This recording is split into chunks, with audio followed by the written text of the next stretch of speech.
Number 1. This video was recorded by Sky, a dedicated truck driver who loves sharing his experiences on his YouTube channel, Master Truck Driver.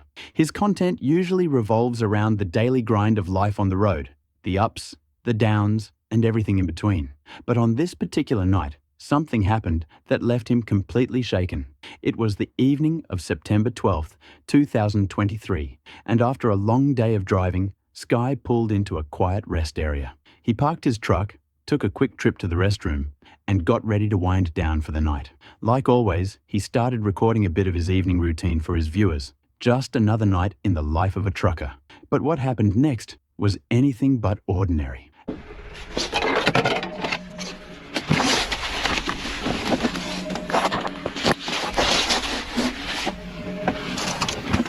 What?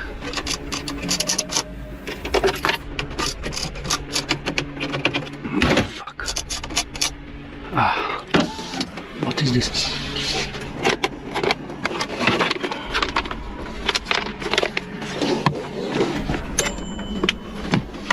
Out of nowhere, 2 loud knocks echoed against his truck window, as if someone was trying to get his attention. He froze, glanced outside, but saw nothing. Just darkness stretching beyond his truck. At first, he brushed it off, thinking it was probably a bird or some other harmless cause. But before he could fully shake the unease, it happened again.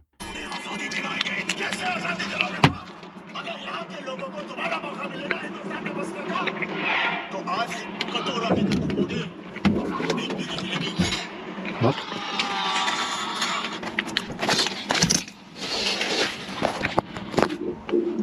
What is this?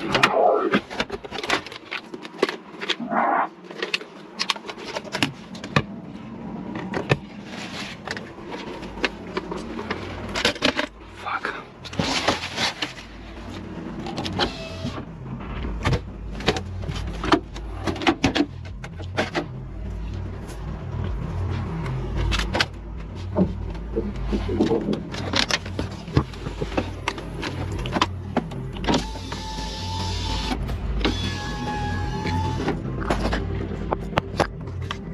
Still confused, he grabbed his flashlight and stepped out to check his surroundings. The beam from his light cut through the empty parking lot, but there was no one in sight.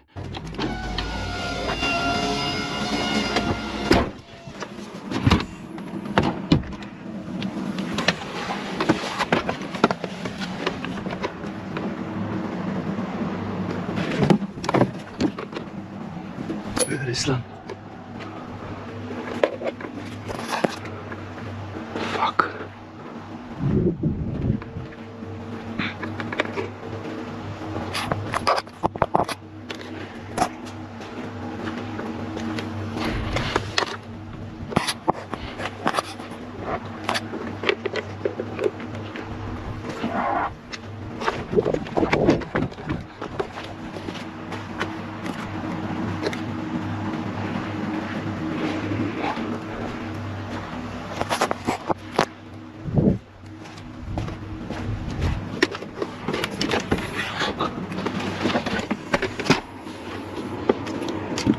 Uneasy, he locked his doors and tried to put the strange experience behind him. The rest of the night was quiet, and eventually, exhaustion won over, allowing him to fall asleep. But that eerie feeling stayed with him long after the sun came up. Sky later described the incident in his video, explaining how he heard strange noises while preparing food, but found nothing when he went to check. He even wondered if a ghost was playing tricks on him. His viewers had plenty of theories. Some believed it was something supernatural, while others thought it might have been a prank by someone lurking nearby. So, what do you think? Was it an encounter with the unknown, or just an elaborate trick? Let us know in the comments. Number 2. On February 18th, 2023, YouTuber Edo Hernandez uploaded a video documenting a chilling adventure. A group of explorers set out to investigate La Cueva del Diablo, the Devil's Cave, an infamous location shrouded in eerie legends and paranormal stories. But this wasn't their first visit.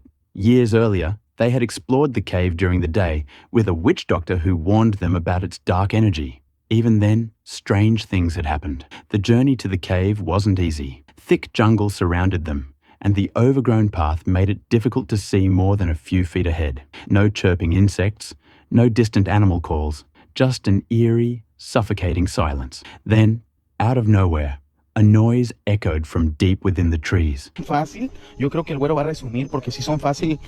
Por este camino, mi gente, me dijeron, y me acuerdo, porque ya venimos hace varios años, no sé, unos 40 minutos, quizás menos. ¿Eh? ¿Dónde? Güero, acá se ven unos ojos, güero. Oye, ¿sí oyes? Güero, allá se ven unos ojos. Oye, es un animal, yo quiero pensar. No sé, loco, yo nunca voy a ser, mi gente. ¿Qué pollo? ¿Tú, José? ¿Qué es? José. Bien. ¿Todo bien? Carnal, ¿qué? ¿Qué fue lo que se movió ahí, güey? ¿Dónde? Ahí, en la copa de ese árbol, güey. Júralo. Te lo juro por Diosito santo. No, sí no vi nada, nomás escuché y vi el movimiento de las ramas y se cayó unas hojas. ¿No escucharon? No, güey. No mames, te lo juro por Diosito, güey. No se ve ni verga, papá. Cuidado. Ten cuidado, José. No te quedes tampoco tan atrás, güey. At first, it was faint, almost blending in with the wind. But as they stopped to listen, it became clearer. Heavy, deliberate footsteps. Their flashlights darted through the darkness, scanning the trees. That's when they saw them. Glowing eyes staring back at them, unblinking, motionless. The group tried to stay rational. Maybe it was a jaguar or some other predator common to the area. But something about the way the eyes watched them felt wrong. Despite their growing unease, they pushed forward. When they finally reached the cave, its entrance loomed before them like a gaping mouth, swallowing the dim moonlight. The air was noticeably colder here, and an unshakable dread settled over them. Still, they refused to turn back. The moment they stepped inside, they were swallowed by darkness. Vean, mi gente, todo esto está lleno de trabajos. Oye, yo lo que no veo es la veladora que se veía desde arriba, desde abajo, perdón. ¿La viste tú? Yo no la vi, güey. Ah, la verga. Se empiezan a escuchar ruido. Mi gente hermosa. Pues miren, aquí está la entrada de la cueva del diablo. Ahí viene la flota. No sé qué se vaya a grabar allá adentro, pero la cosa es que cállense.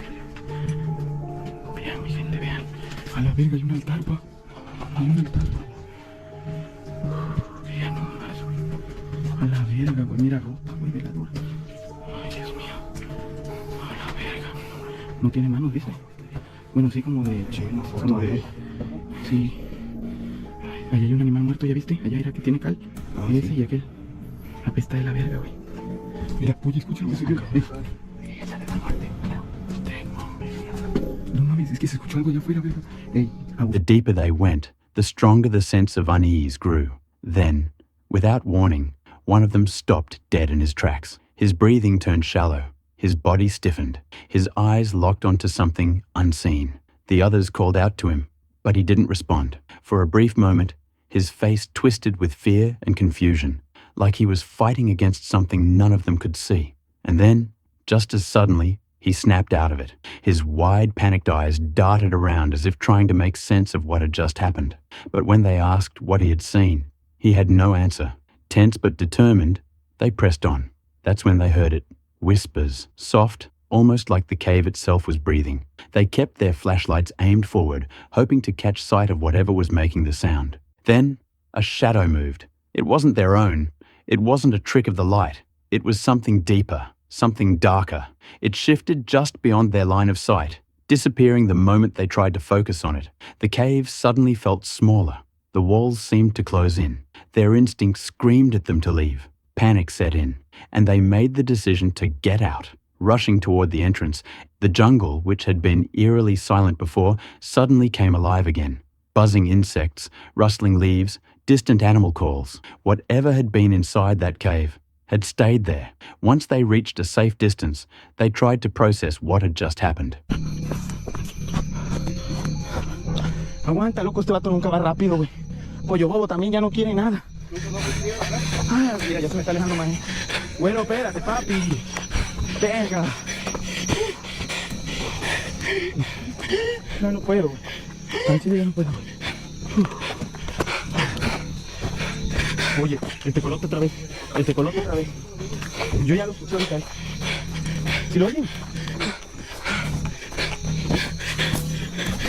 No mames, güey, ¿dónde vas? ¿Qué pedo? No mames.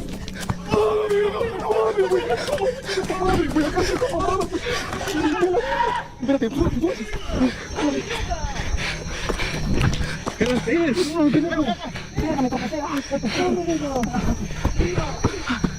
me pegué un vergazo. ¡Puta madre, qué culo! ¿Sí lo viste? La verga. Had one of them been possessed? Had they disturbed something evil? Or was the cave's energy so intense that it played tricks on their minds? One thing was certain. None of them wanted to go back. Number 3. A group of friends set out to explore a ghost town in Nevada, a place known for its eerie past and lingering spirits. Setting up camp near their vehicles, they prepared for a night of paranormal investigation, unaware of the chilling encounters awaiting them. Set up the fucking cot tent. What's going on, Ty? Oh, I was just shutting my hatch. I'm just running this cord through So there. what's up, bro? Oh, what up? We out here. What's up, Remy? How you doing, bro? You grubbing? Oh, damn, you killed that food, huh? Kool-Aid, what's going on? What are you doing? Abe setting up the tent in the back of the truck? That fucks.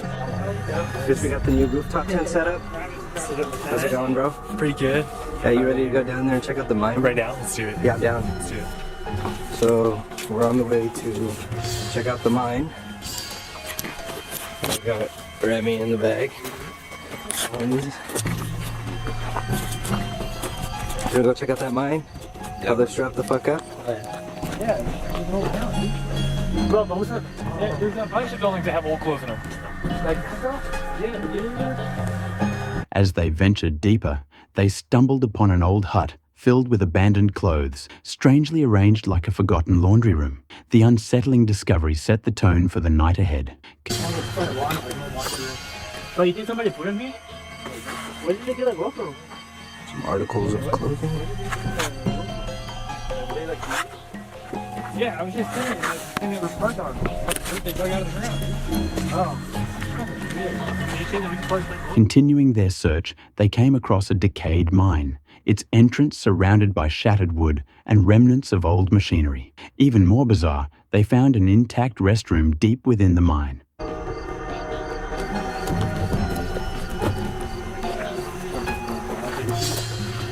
When the belt is a big cement and the power is fully, yeah, it makes it fucking crush rocks. So, put rocks. Yeah, it'll break it apart. And they will find out through that food swap. Let's go down right there. The road goes right there. Whew, fuck, it smells like shit in there. Do you think people are still shitting in there? People still shit in there. Hey, Jerry, I dare you to take a shit in here. You got toilet paper. Double dog dairy, my dude. Oh, restored by the what? Yeah, this is like Yeah? You know, in June 2020? Nice. Man, imagine you could take a shit. Look at that. I think there's a valley right here. There's no way. Yeah, go look at it. An odd sight in such a desolate place. But the real terror began when they heard an unexplained noise from a nearby building. At first, the silence was deafening. But then, out of nowhere, the distant sound of drumming echoed through the ghost town. As they cautiously approached, their flashlights flickering against the worn-down structures, something inside the building made its presence known. Jesus, that thing looks creepy. Is that like a jail or something?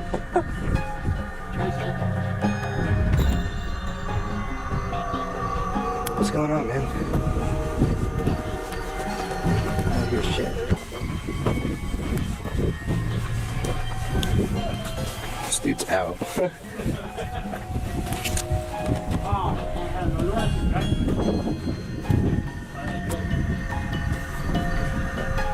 They heard drumming as soon as they approached the building. So, you get in, you can't get out. Or you. Oh. What? Sounds like a drum or something. Yeah. See? I told you I heard something. Thank you. What the fuck? Where are you guys running? You just go see what it is. Go, Jerry. It sounded like a what? Just me and you? And Jerry? Don't fucking scare me. I heard it. Yeah, I heard that, yeah. What was it? It's something swimming around in there. I think there's like possibly like some weird art thing in there. Hold on. Whoa. What the fuck was that? Holy fuck, that scared the shit out of me, bro.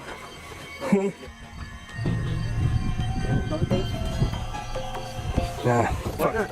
Bro, you heard what was in there. I don't even know what was in there, bro. One of the men entered, only to be suddenly shoved aside by an unseen force. Panic erupted, and the group scrambled to flee, their fear overtaking their curiosity. But despite the terrifying encounter, they pressed on, exploring more abandoned buildings in search of answers. That was fucking weird, man. That was weird, bro. What's out there, Jerry? Dude, I was on edge. Yeah. You guys see anything? No, you heard like a voice. Yeah, dude, I don't know. I'm gonna have to... Would you have stayed and continued investigating, or would you have run for your life? Number 1. Freddie McKinney, a well-known YouTuber famous for chasing tornadoes, found himself in a life-changing situation in May 2024. While tracking a powerful storm near Mere Holly, Texas, what started as an intense chase quickly turned into something far more terrifying. Tornado. Incredible tornado here. Oh my God. You gotta be kidding me right now. Look at the bolt. We don't want to get underneath the tornado cyclone. It is right here.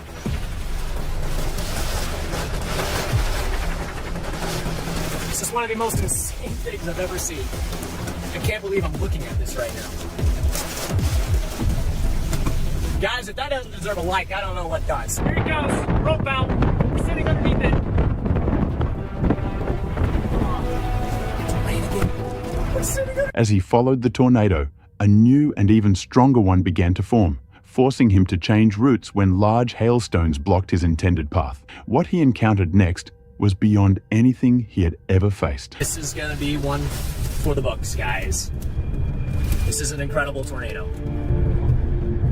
That's strong. That's very strong. Yep. Oh, it's coming at us. It might be coming at us. Yeah. You gotta get ready to run. Time to run. Time to run. It's coming right at us. I cannot believe what I'm witnessing right now. Yeah, and I can't believe that it's coming right at me, so we gotta go. Absolute violent tornado. Just violent. Right here. Gotta get ready to back up. It comes at us.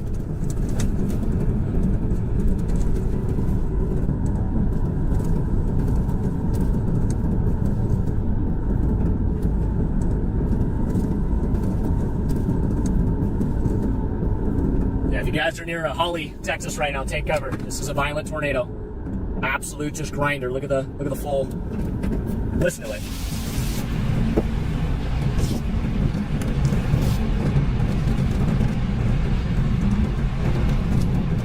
The storm tore through the area, completely destroying a house where a family of 4 had been living. Once the tornado passed, Freddie rushed to the wreckage, hoping to find survivors. In the chaos, he discovered the injured family and immediately took action.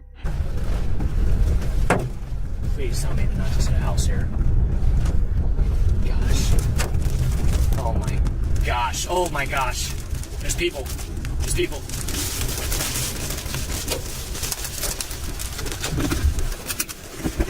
Get in! Get in the car! Get in the car! Please, God, help! Open the door, get in! Hurry! Come on, guys! Get in the other side! Other side! Other side! Come on! Come on! Come on! Please get us! I need your phone! I gotta call my mom! Right here, get in! Get in! Get in! I know! Look at me! I gotta look where you're bleeding, okay? Look at me, like... I gotta get to the hospital, buddy. Yeah, do you know where the nearest hospital is? Yes. Hey, let me get that dog. Where's the dog? Where's the dog? Where's the dog? Come on, Bill! Bill! Hey, get here, buddy! Billy, come on! Billy, come on! Come on! Billy! Billy! Holy Okay, go, guys, go! I'm a storm chaser here. I've got... Okay, man. You gotta get down. I need a towel. I've got injured people in my car. Don't get in the mud. Okay, there's a tornado here. Where are we at, guys? Hodges, Texas. Hodges, Texas. What? Okay, can you... What kind of injuries do they have? What kind of injuries? We got underage children with head injuries. Okay, we got young children here with head injuries. Adult with a broken hand. Broken hand. Broken hands, broken everything. Okay. Okay, if one of you guys can get me... With no time to spare, he helped them into his vehicle and drove as fast as he could to the nearest hospital. Despite the devastation, the family miraculously survived, receiving the urgent medical care they needed.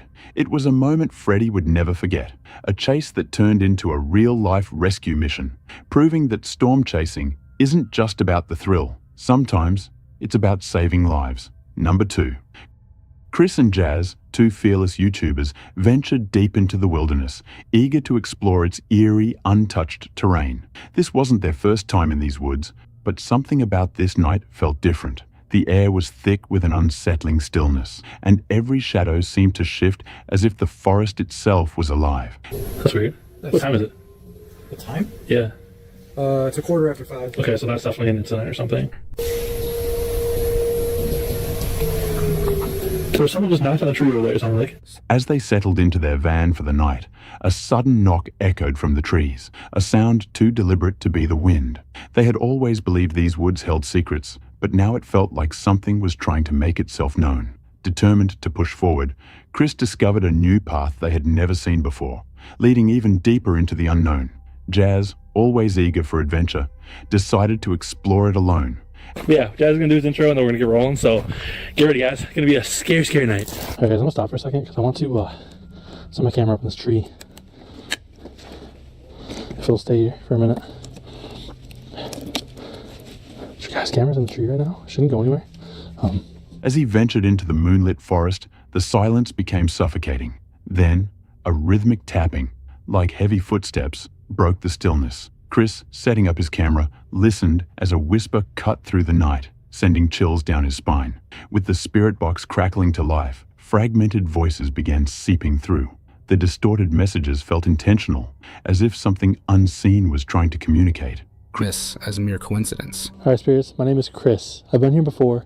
I just want to know if you guys remember me, and I also want to know if you could tell me anything about Olivia. Why is she not welcome here? Chris called out, asking if the spirits remembered him and inquiring about a name, Olivia. The response was unclear, but an undeniable presence filled the air, making it impossible to ignore. The deeper he went, the heavier the atmosphere became. The scent of damp earth mixed with something ancient and unexplainable. The trees loomed overhead, their branches groaning like brittle bones. The forest felt like it was closing in. Then another message broke through the static. A name, Noah. Chris. You can see Jazz's light, he's way down there.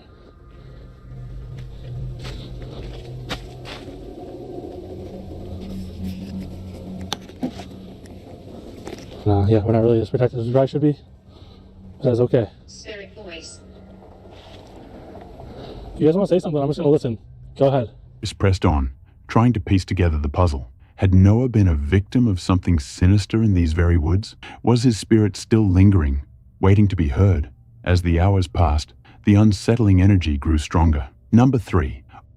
Austin Cornejo was once known for his fun and adventurous YouTube content. His videos ranged from exciting challenges to explorations of unique locations. However, despite not uploading for over 7 years, one particular video continues to haunt viewers. What started as an innocent adventure turned into a terrifying ordeal. On August 26, 2017, while on vacation, the brothers discovered a mysterious tunnel near their bungalow. Its entrance was partially sealed by metal bars, but what caught their attention was the eerie sight of a red balloon pressed against them. The unsettling detail felt too deliberate to be a coincidence, but their curiosity pushed them forward. With flashlights in hand, they stepped into the dark passage. The air was damp, and the walls seemed to swallow all sound. At first, it appeared to be nothing more than an abandoned tunnel littered with debris. But then, a faint noise echoed through the space. They froze. The atmosphere shifted, thick with an unshakable tension. And then they saw it. A shadowy figure stood in the distance, barely visible in their dim flashlight beams. Before they could react, it moved. Not. Bro, all there is trash, but I could like stand fully on it. What the heck is that? You hear that? No freaking. No! No, go, go, go! Bro, it's right there. Right! Go, dude, go, go, go, go, go, go, go, go, go! Oh, frick, go! Get out, get out, get out, get out, get out! Get out! I hit my head! Camera, camera, camera! Go, go, go, go! I got it! Get out. Go, go, go. I hit my head. I hit my head. You alright, dude? Wait, right. Where are you, clown? Show yourself. Let's go. Let's go. No. Wherever that thing is. No, we have to see it. Oh, frick. What that boy? You want to fight? What You better run. Not hesitantly, but with inhuman speed, panic took over. Adrenaline surged as they turned and ran, their frantic footsteps pounding against the concrete. The camera shook wildly, capturing only glimpses of the tunnel walls as they bolted toward the entrance. They collapsed onto the ground outside, gasping for breath. Their hands trembled as they reviewed the footage. The figure had been real. They weren't imagining it. Fearing for their safety, their parents called the authorities. Police arrived and searched the tunnel, but found nothing. No footprints, no evidence of recent activity. Even the red balloon was gone, as if it had never been there. To this day, no one knows what Austin and Sean encountered in that tunnel. Was it a prankster lurking in the darkness? Number 4. Xenia, the adventurous YouTuber behind The Survivor, is no stranger to the wild. Known for his thrilling expeditions into remote and eerie locations, he enjoys the rush of exploring the unknown. But on January 17, 2021, during a winter camping trip in northern Russia, he experienced something that left even him shaken. The forest he chose for his trip wasn't just any stretch of wilderness. It was infamous for its forgotten graves, buried beneath thick layers of snow. It was also rumored to attract grave robbers searching for relics. Despite the chilling reputation, Xenia ventured in, navigating through the frozen roads, his tires crunching against the ice. After parking, he grabbed his gear and set off on foot, the dense silence of the forest surrounding him. Ну что, так чисто пройдусь? Тут еще идут какие-то следы.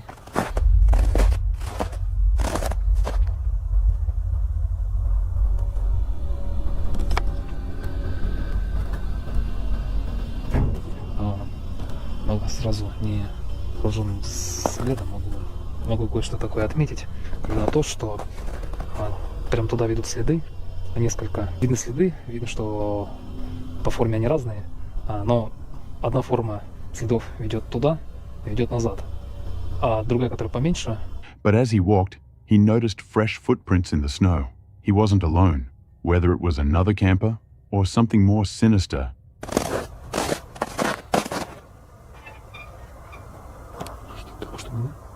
He had no way of knowing. Pressing on, a sudden creak echoed through the trees. It sounded like an old wooden door opening, yet there were no buildings nearby. Scanning his surroundings, he saw nothing out of place. Brushing off his unease, he continued until he found a suitable spot to set up camp. Inside his tent, Xenia started recounting the eerie history of the cemetery to his viewers. Ребята, это все сейчас вам рассказывать, находясь здесь.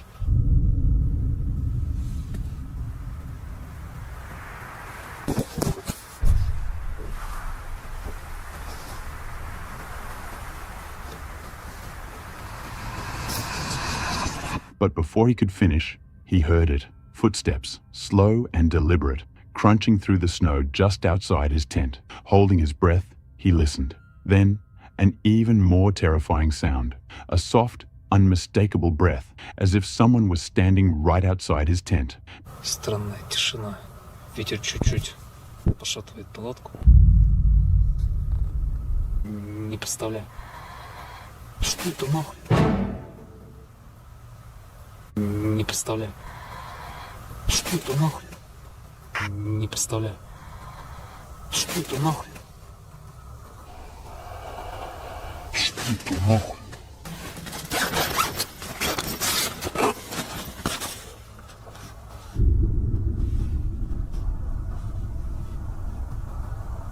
Кто здесь?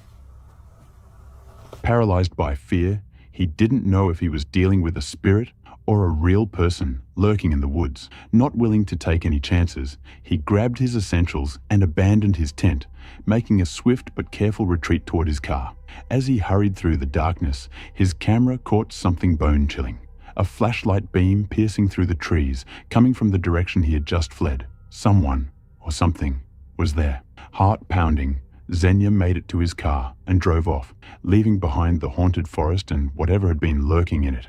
To this day, the question remains, was it grave robbers, a wandering stranger, or the spirits of the long-forgotten graves? Whatever the answer, Xenia's decision to escape may have spared him from something far worse. Number 5. While reviewing his trail camera footage, Reddit user Mish996 stumbled upon something deeply unsettling.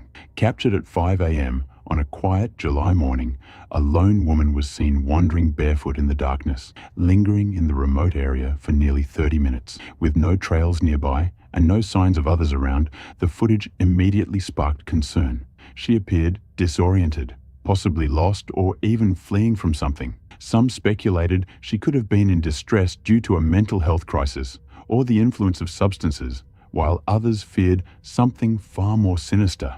Was she a victim of human trafficking?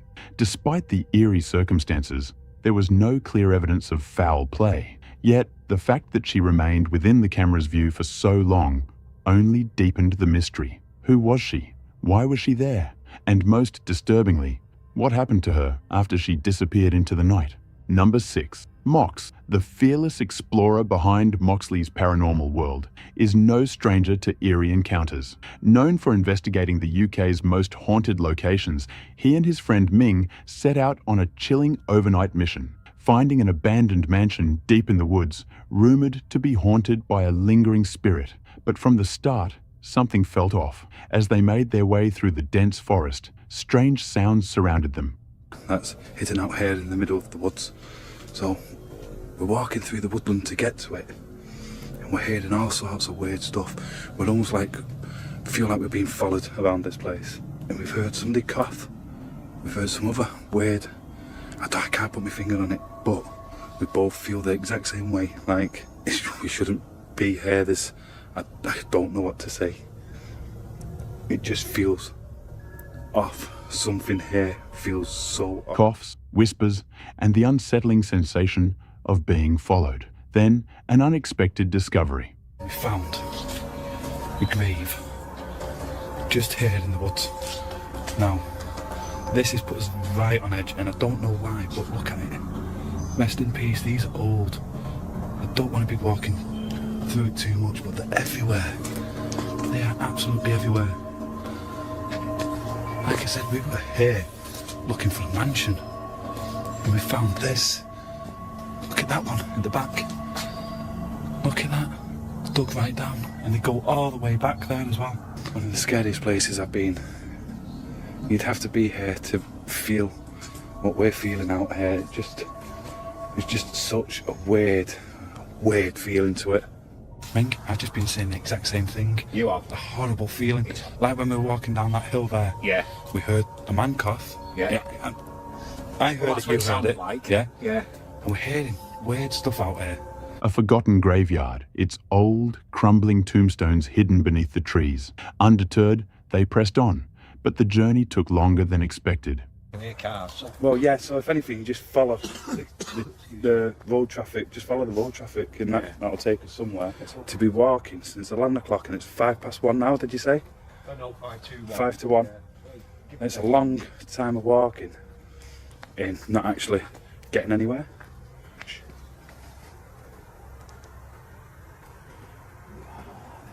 don't like it.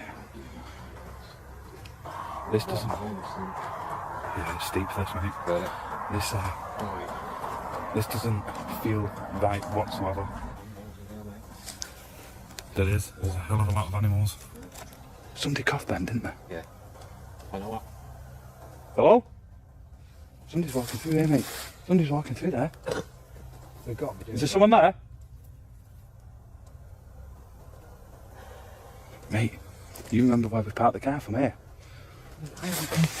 What the hell was that? Something just made the bird. That was like a big doof. Did you hear it though? Please tell me you heard it. I heard it. That's why I said, what the hell was that? And to answer your question, I haven't got a frigging clue where the car is. But we come across. Well, the main one was the mansion. The mansion itself, yeah. And we don't even know where it is from here. We've got no clue whatsoever. We're getting bit to death out here. There's something that was supposed to be coming out, checking out.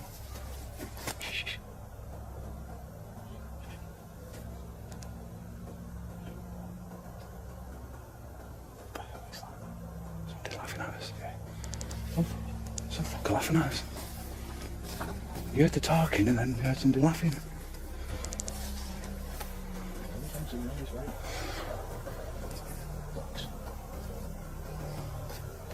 Right, let's get out of here, mate. Let's start making our way out, record everything. I heard somebody talking, and I heard the laughing. Now we're hearing dogs, and we have no clue where we're going. Lost, with no signal and no clear path, frustration set in, until finally they reached their destination. Right, I say we just keep going this way. Straight through? Yeah. Okay. Well, we've got to go somewhere, haven't we? I'm not worried because somebody was there then. Somebody was 100% down there. The thing is, we can't see them. No. I mean, look at all the camouflage that we've got, if there is somebody there. My torch has died. So now, all I've got is the look of Ernie's torch. Oh, mine ain't on much, mine's only on 40% now. Good thing you've still got this light. Yeah. Yeah. I was going into view. I'm not sure you can see that, folks, but now you might be able to. Is that a tower? It looks like a tower to me. Put your light back on it there. I'm trying. Yeah, that's definitely a tower. I can't. And we've definitely got a gate here.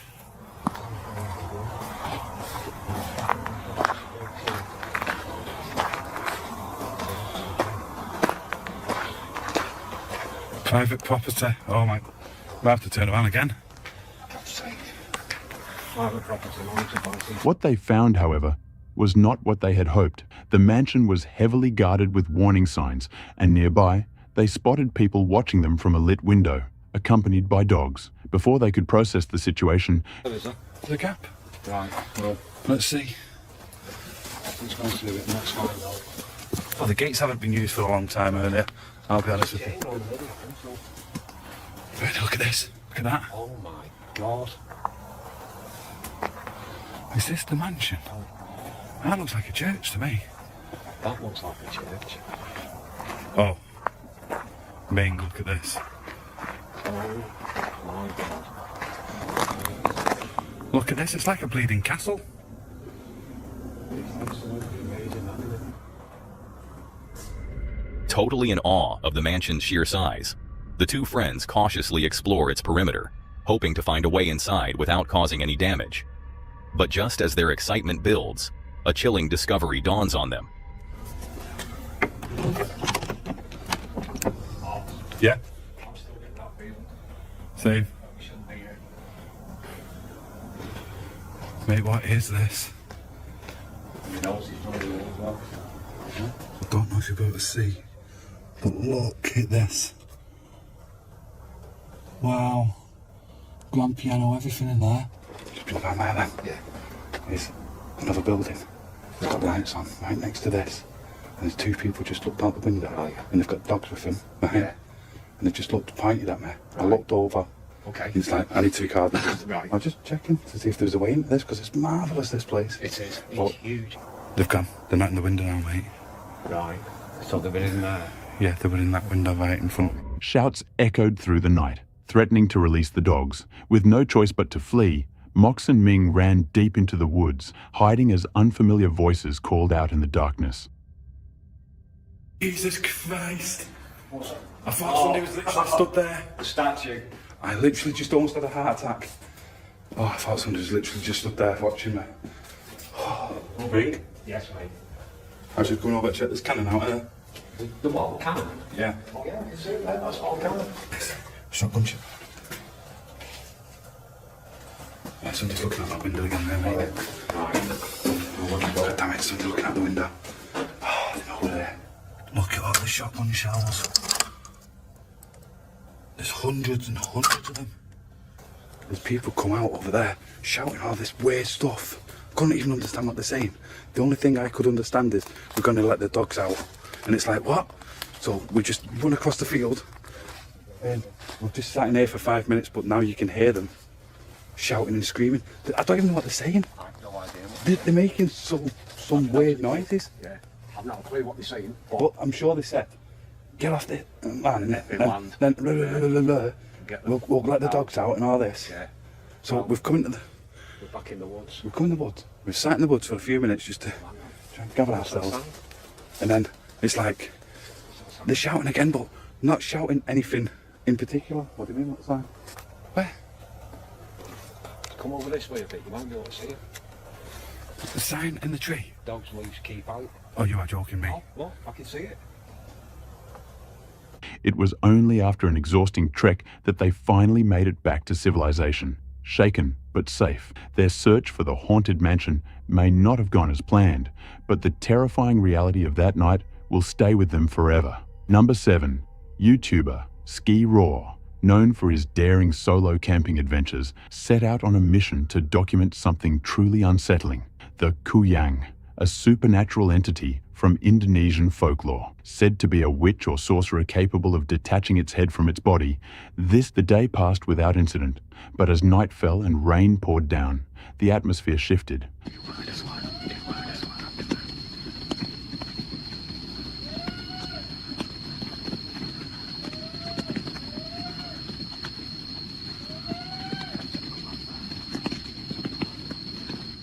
After a quiet meal of noodles, Ski Raw settled into his tent, only to be jolted awake by eerie noises outside. Stepping out to investigate, he was met with a horrifying sight.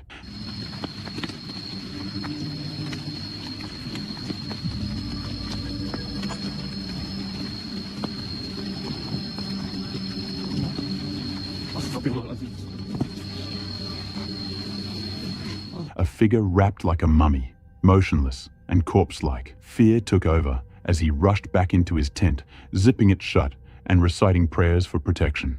He remained wide awake for the rest of the night, too terrified to close his eyes. Was it truly the Kuyang, or something even more sinister lurking in the darkness? Number 8. On June 12, 2024, Frank set out for yet another late-night adventure, this time venturing into a cemetery rumored to be a hunting ground for grave robbers. Despite the eerie stories, he decided to push forward, unaware that the night ahead would be far more unsettling than he ever imagined. As he explored the graveyard, Frank noticed something unsettling, a faint light flickering in the distance before disappearing. Had someone spotted him? Hold on, let me see if I can make it more clear. And back there, behind it on the far left, I just saw a light turn on and off. There's a chance that I might have been spotted being out here. Tension mounted as he heard voices echoing from the darkness. His night vision camera scanned the area, but there was no sign of movement, just disembodied whispers drifting through the still air. Hold on. I can already hear talking. Listen.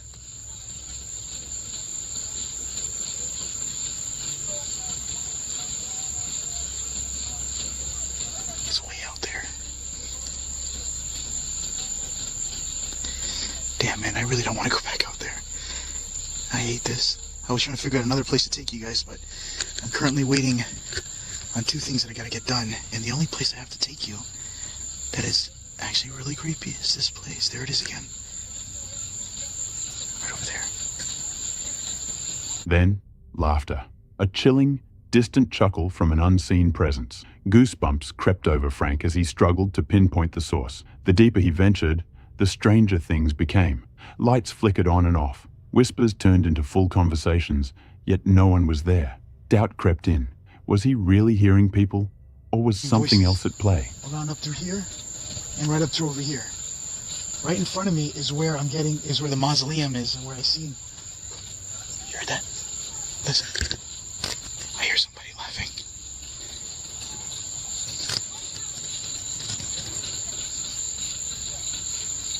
I don't see anyone. But I literally heard somebody laughing, and I feel like they're around me.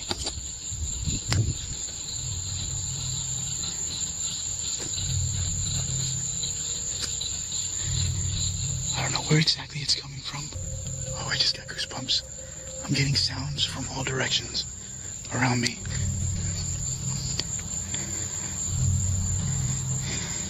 I'm not sure where to look. So there's a light that just turned on in the back, right over there. I'm gonna turn off my light here. See it? On. And I think that's a motion sensor light for one of the buildings in the back. There is no one else here, and something up. What? The situation escalated when Frank realized someone or something was following him. Only because I am kind of terrified right now. The creepiest thing is when you hear things around you and you don't see a damn thing anywhere. And I feel like there's something back behind that mausoleum, but I haven't seen anything. I just keep hearing stuff. I have not shined any flashlights yet. I really don't want to. I just don't want anybody knowing my location. Listen.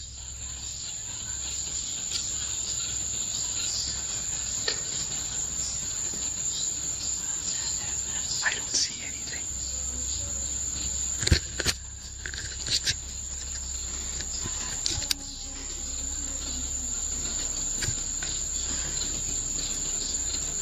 I'm gonna get closer. I want to see if I can see anything.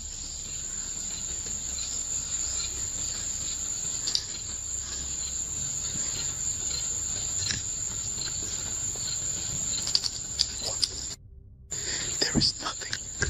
At this point now, I'm actually starting to question if what I'm hearing is even people at all, or if it's something else, because I should at least be able to see something. Kind of lurking, or people moving around or talking, or a light. I did see some lights here and there. A vehicle in the distance turned off its lights and remained eerily still, only to move when Frank did. Was this a grave robber, a security guard, or something far more sinister? He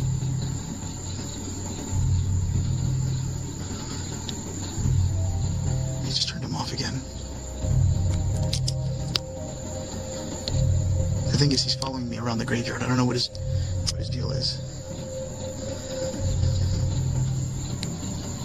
This is weird. He's like shining his high beams right at me, and I'm far away. Come on, man, now is not the time. I don't even know if they're just trying to scare me out of the graveyard or it's just the same person or what. He's moving his ideas or what his plan is. I still see him. He's driving with his lights off. As he debated his next move, the vehicle's lights switched on again, its driver now creeping toward him in the darkness. Just as Frank thought things couldn't get any worse, he heard a whistle, sharp and deliberate, the same sound he had heard earlier. Another port to get inside this little area, and I don't know where it is. I don't know if I passed it or not, but I seem to be missing.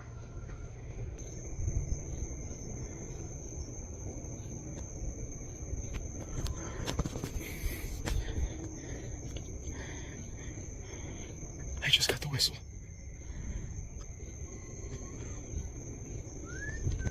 Oh shit. Someone's whistling. That's how I know it's the same person. With the same whistle. I just switched over to my night vision camera. I definitely got the attention of someone now. Oh, look. Right over there. There.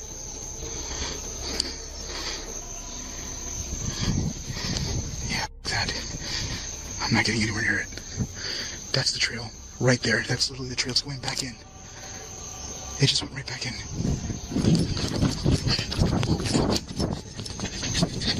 I don't know what the thing is. Then, something pale moved along the tree line. He switched to night vision and caught a glimpse of it, tall, lanky, and eerily human, yet not quite. Before he could process what he was seeing, the figure retreated into the woods. Panic surged through him. Was it watching him the entire time? And was it alone? Not willing to stay and find out, Frank sprinted out of the cemetery, heart pounding. As he drove away, his mind raced with unanswered questions. Who were the people in the car? What was that pale figure lurking in the forest? And most importantly, had he just encountered something beyond human understanding? Number 9. Deep in the heart of the UK lies a forest with a sinister reputation. Known as one of the most haunted places in the country, its dark history is riddled with eerie tales. Whispers of a brutal massacre in the 1940s, where multiple families were slaughtered. Over the decades, countless reports have surfaced of shadowy figures lurking among the trees and distant, unexplainable screams piercing the night. They decided to leave. I don't even want to talk about what I've just seen, bro. We need to go, bro. Literally, we need to go. Bro, I just saw, yeah? Yo, don't look left or right, okay? Don't look left or right. I don't advise coming here, man. I don't want to be responsible, yeah? You're fucking nightmares. This is horrendous. Men decided to explore Aokigahara, one of the most haunted forests in Japan. As soon as they stepped inside, eerie voices began speaking to them. This is one of the darkest forests in the entire world. This forest has a dark history, and despite its reputation, it has never been fully investigated. Josh and his friends set up their equipment, preparing for any paranormal encounters. Konnichiwa, my name's Josh, and I'm here to talk to you.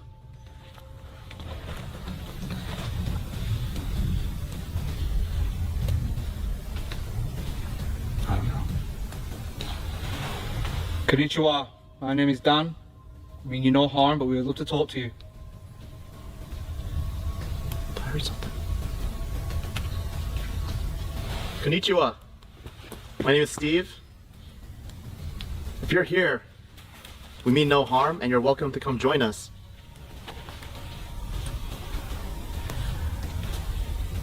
Konnichiwa. I'm David.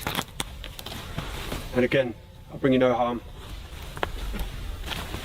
You might be a little bit confused as to what some of these items are. So, Steve, if you touch that, just go near it a little bit. This one here on the tree will not harm you. It will just make a noise and flash some lights. I know you. I know you. Who? Just that I know you. You took them before. Oh, bro, we've been here. Yeah, We've been here here before. 5 years ago. Yeah. I know you. As they looked around, feeling a mix of fear and excitement, Josh decided to introduce himself to any spirits that might be present. One by one, his friends did the same, trying to reach out to whatever was lurking in the darkness. Suddenly, a voice responded, "I know you." Confused, they wondered if the spirit recognized them from a previous visit. They had been there 5 years ago, but could a ghost really remember them? Or did the message mean something else? Are you trapped here?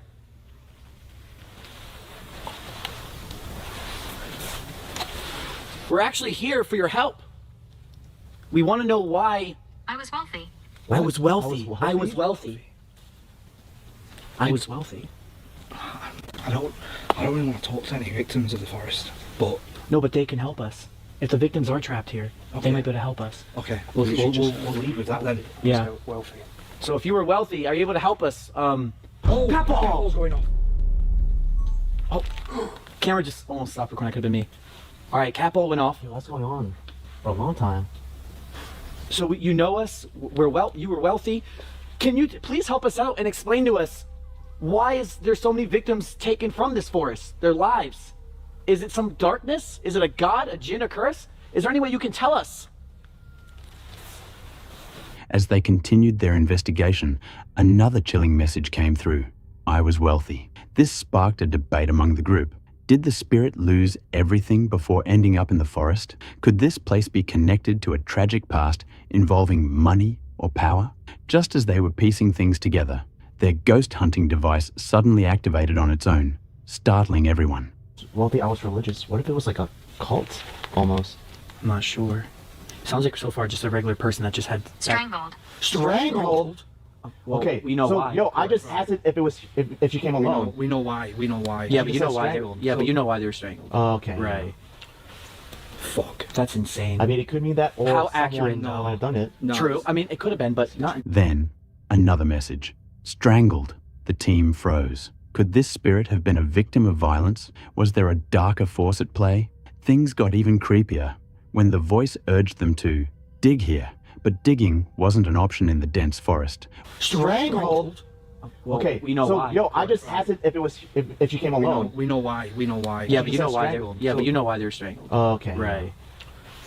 Fuck. That's insane. I mean, it could mean that, or How someone accurate? might have done it. No. True. I mean, it could have been, but not in this forest. Though. There's not. the From strangled. what I've read, it's been You no- should dig here. You should dig here. Oh my God. dig where? Dig here. Literally said right here. And this is when we're hearing the voices. Yeah. It's just insane. There's no way of digging here. You can't really dig. How many other people are here with you? How many other people are in the forest? Can you tell me a number?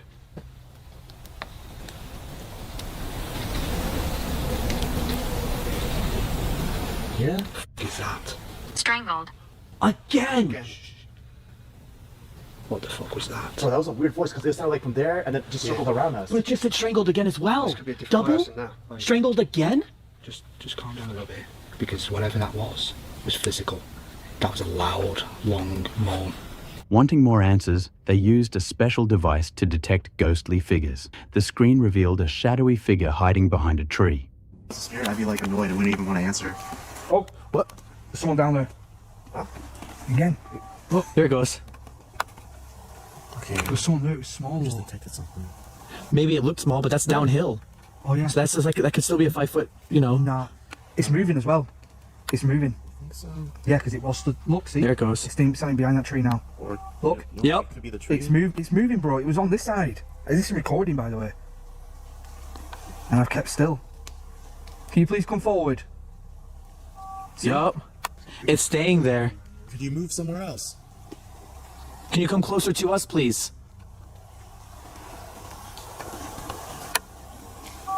Oh, that was closer. Oh, that's detected. And that's going off. Can you please step over next to this tree? Dude, it's moving. It's turning. Can you leave the tree?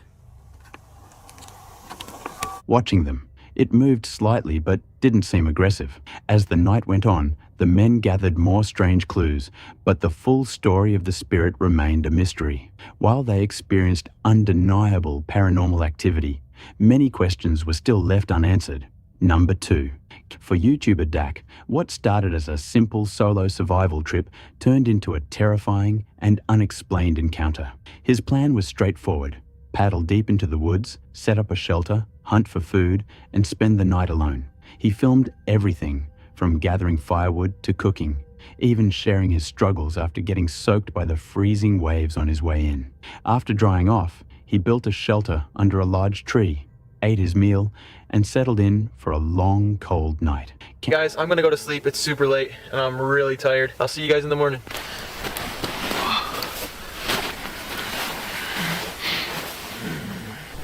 It's 2:30 in the morning. I woke up to go to the bathroom and I could hear some coyotes. They're way off in the distance. I don't know if you'll be able to hear them. I think you guys should be able to hear that. There's some barking off in the distance. Well, it's cold out. I'm gonna get back in my sleeping bag. Around 2:30 a.m., he woke up to the distant howls of coyotes. The eerie sounds echoed through the trees, but since coyotes weren't a real threat, he brushed it off and went back to sleep. By 6:02 a.m., it was time to pack up. Still exhausted, he started dismantling his shelter, but decided to leave it behind since he was on private land and might return. 6:02, and I am extremely tired. I slept decent last night, but I'm gonna pack out right now. It's still dark. It'll be dark for another hour or two. I'm gonna take down my shelter and pack on out.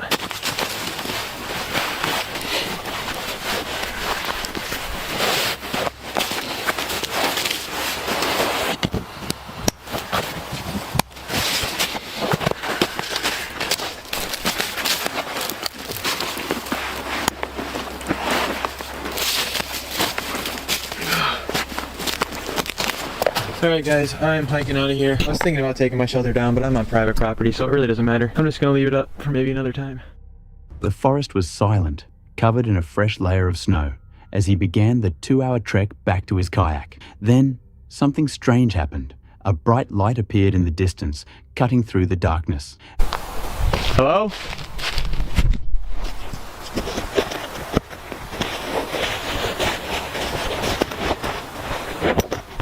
Hello? At first, he thought it was another camper or a DNR officer, but that didn't make sense. He was miles deep in the wilderness, with no roads or campsites nearby. There was no way a vehicle could have made it this far. The light was unbelievably bright, far stronger than any flashlight he had ever seen. His own headlamp barely lit up the path ahead, making it impossible to see who or what was holding the beam.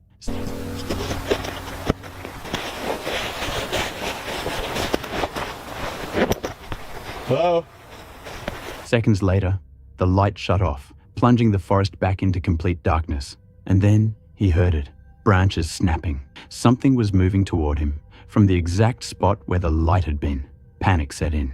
He fumbled through his backpack, trying to grab his brighter flashlight, but his hands were shaking. Whoever or whatever, was out there wasn't running away. It was standing there, watching. His heart pounded as he tried to see into the darkness. He had no idea how close it was. His only way back to the kayak was straight ahead, right through the area where the light had appeared. Instead, he made a split-second decision to take a long detour, circling wide around that spot. He moved fast, but as quietly as possible, listening for any signs of movement. Eventually, the sounds behind him faded. Whatever had been following him was gone. After what felt like forever, he finally reached his kayak. Taking a deep breath, he felt a wave of relief. He was out of the woods, away from whatever that was. Later, he realized something unsettling. While his campsite was on private land, the area he had to pass through was public. Someone could have been out there. But if it was just another camper, why didn't they respond? Why shine a blinding light at a stranger in total silence? And most disturbing of all, why did he hear footsteps moving toward him right after the light went out? To this day, he has no answers. Number 3. Stefan. Known for his fun and energetic content on his channel, Stefan Dev. He usually shares challenges, daily adventures, and moments with friends. But sometimes, his videos take a darker turn.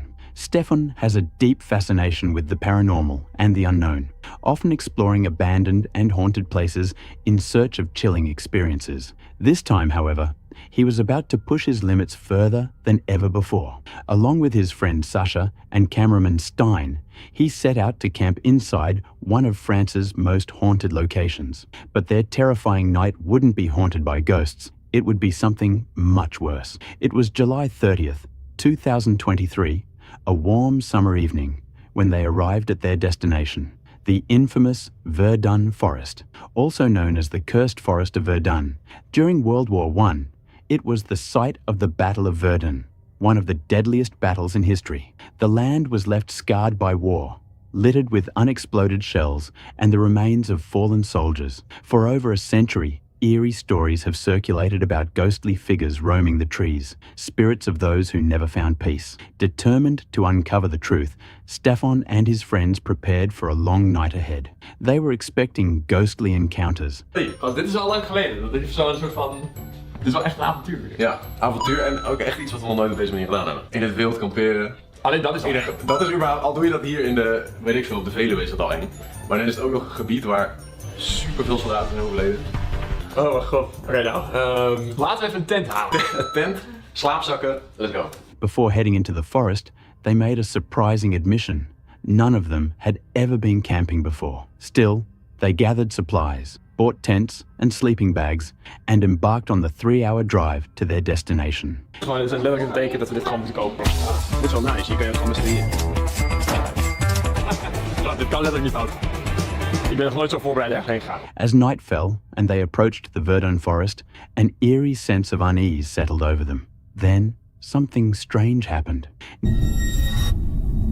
Dog, what the fuck? What the hell? Wat is dit? Waarom loop jij hier? Holy shit. Hè? What the fuck? Heb je dat erop staan? Ja, denk het lijkt me wel. Hij had een heel raar loopje. Het is donker. Het is dikke donker hier zo. Gaat hij daar eens aan lopen? Kijk vooruit, je ziet letterlijk niks. Hij loopt zonder licht daar. Hij liep ook deze kant op. Hij liep ook deze kant op. Bro, als zo'n guy ineens naar zijn tent staat. Dat bedoel ik, er lopen hier mensen s'nachts zo. Dat is helemaal fucked.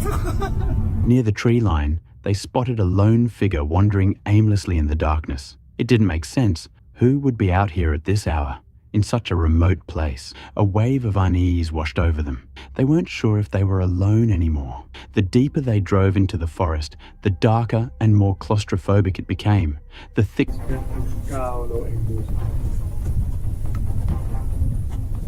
When they finally parked and stepped out, a chilling realization hit them. None of their phones had service. If something happened, there would be no way to call for help. Still, they pressed on. Ja, ik ook daar ergens. Waarom zit er een verkeer? Kijk, hier heb je ook al die kraatjes weer. Oh ja. Kijk dit fucking bos aan. Ja, lukken. Het bos is echt koud. Maar hier is dus nog zo'n fort. Zie je dit?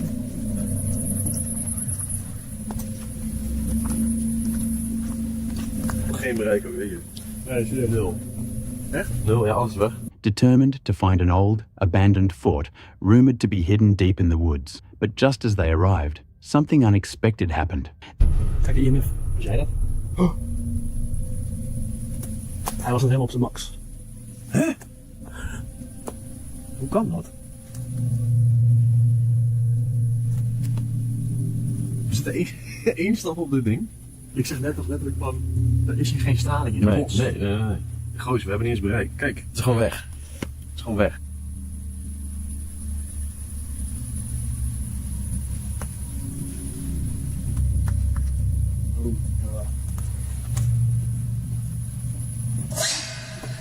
Oh. Wat de fuck gebeurt er? Ik heb geschoten. Ja, echt? Ja, gewoon kut. Oh mijn god, zo schrok zich helemaal. Ik dacht dat iemand er kwam opeens. Was het weer zo'n fucking vleermuis? Ja, weer een vleermuis. Jesus Christ, ha. Oh mijn god, kijk maar. Zo, het ding gaat helemaal los houden. Hij zat op plek 5 net. Wat de...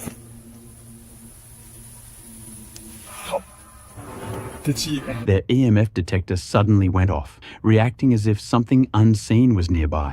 The group exchanged nervous glances. Had they just made contact with something paranormal? Trying to stay calm, they set up their tent and placed a REM pod outside to monitor any movement.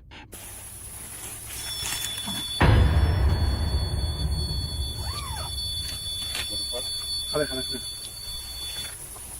Maar dan kan ik dan zo vanaf hier.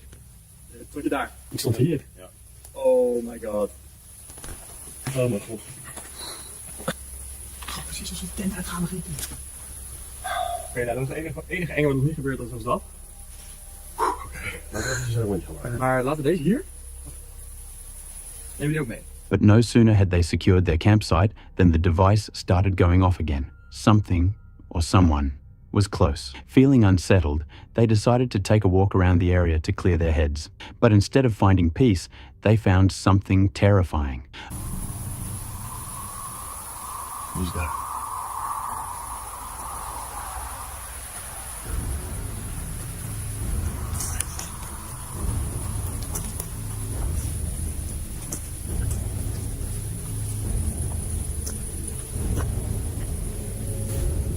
Ik hoor niet dat shit aan, man.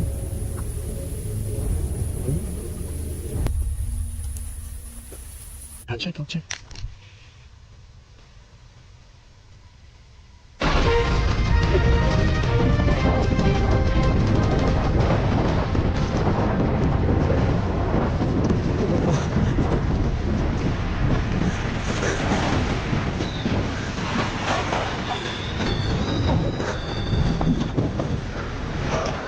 A sudden noise snapped them to attention. Turning their flashlights toward the sound, they spotted someone hiding behind a tree. The moment the figure realized it had been seen, it sprinted away. A wave of panic hit them. They weren't just being watched. Someone had been lurking in the shadows, silently observing their every move. Without hesitation, they ran back to their campsite, scrambling to pack their gear as fast as possible. Their hands shook as they fumbled with their tent poles. Maar zag je, wat was dat? Heb ik mijn autosleutels niet? Nee, donder op. Nee, donder op, dat kan niet. Hij staat in deze zak. Ja, ik ga er echt niet. Ik ga niet terug. Zit in je buidel van je trui? In jouw tas misschien? Ik wil echt niet, maar serieus, ik wil echt niet terug die kant op. Oké, dat komt goed. Dat is als je echt blij bent. Oké, zullen we naar hier rennen? Ja, is goed. Ik moet je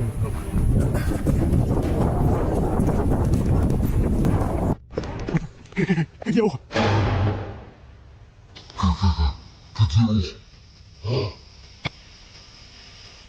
Oh mijn god, wat is dit? Loopt ie. Oh mijn god, ik heb op. Hé, maar misschien was dat wel een vraag. Jullie hebben gewoon die hele tent opgepakt. Ja, nu zie je hem. Zag je het? Ja, ik denk op beeld. Oh, mijn god, een kuttent. Adrenaline pumping through their veins. They had to get out of there, fast. As they rushed to gather their things, fear gripped them. What if the figure wasn't alone? What if they were being surrounded? Desperate, they searched for their car keys, then lost them in the panic. They frantically searched in the dark until, miraculously, they found them again. Without wasting another second, they threw their gear into the car, jumped in, and sped out of the forest. For 3 long hours, They drove back to the Netherlands in complete silence, still shaken by what had happened. They had set out to find ghosts, but instead, they found something much more terrifying. Dat is niet gelukkig mensen, dat het overnachten blijft. Dat vind ik al stom. We zijn er gewoon tussenuit gekiept weer. We moeten het echt een keer doen, maar dit bos ga ik nooit meer doen. Maar misschien kunnen we echt in een verlaten plek. Dat kunnen we ook misschien proberen. Number 4. While exploring an abandoned mansion, Rebecca stumbled upon something unsettling. She captured the eerie sight on TikTok, and it quickly caught the attention of concerned viewers. Many urged her to contact the authorities, fearing that a child might be trapped inside. But when she zoomed in for a closer look, the truth was revealed. It wasn't a child at all, but a mannequin. Even with the explanation, people found the discovery even creepier. The idea of a lifeless figure just sitting there, staring out the window, sent chills down their spines. Still, at least it wasn't a real child. Number 5.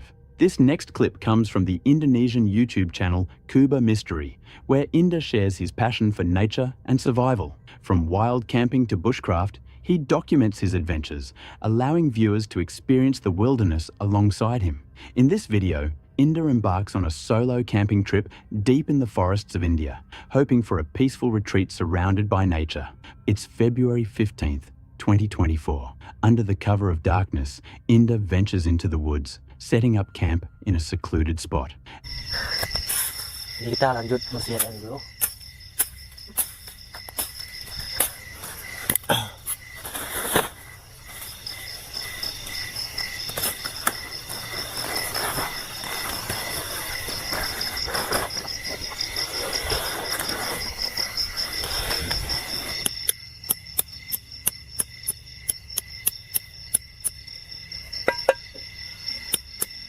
As the night deepens, eerie shadows stretch between the trees, and a chilling silence hangs in the air. Still, he remains excited, unaware of the unsettling events about to unfold.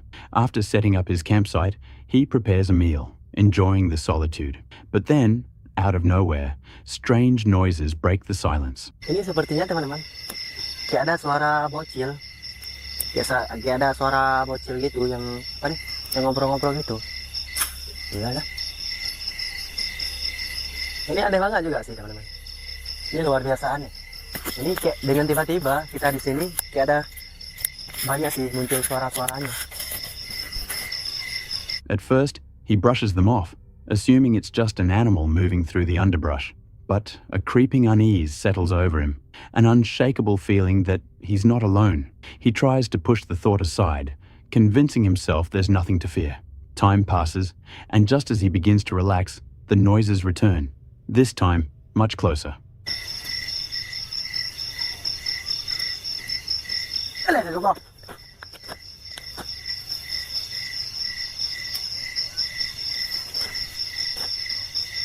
Kayak ada yang lewat juga sih teman-teman di belakang.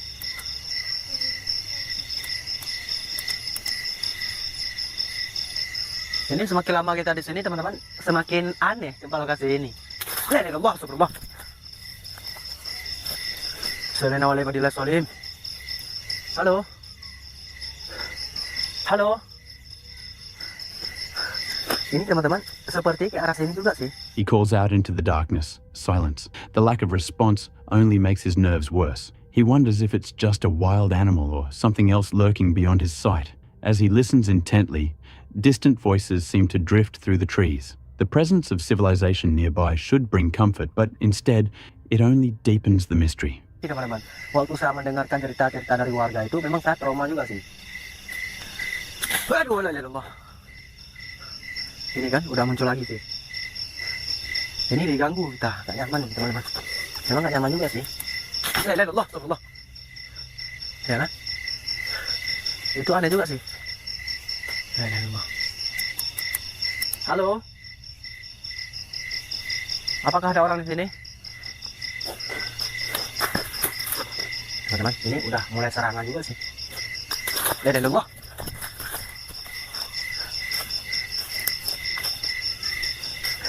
Then, just as he's about to settle in for the night, something unexpected happens. An object is thrown toward his camp. Inda freezes. His flashlight scans the surroundings, but there's no movement, no eyes reflecting back at him. The realization that something or someone is nearby fills him with dread. He tries to brush it off, telling himself it's just the forest playing tricks on him. But the night isn't over yet. Just as he finally attempts to sleep, another object is hurled toward his campsite. That was the final straw.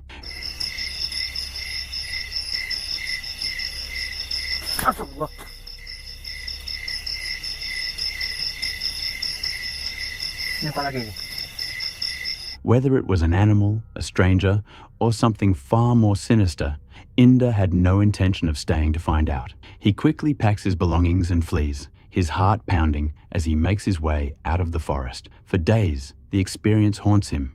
After sharing the footage on his channel, viewers flood the comments with speculation. Some believe it was paranormal, while others argue it could have been territorial wildlife. To this day, no one knows for sure what disturbed Inder that night, making the encounter even more terrifying. Number 6.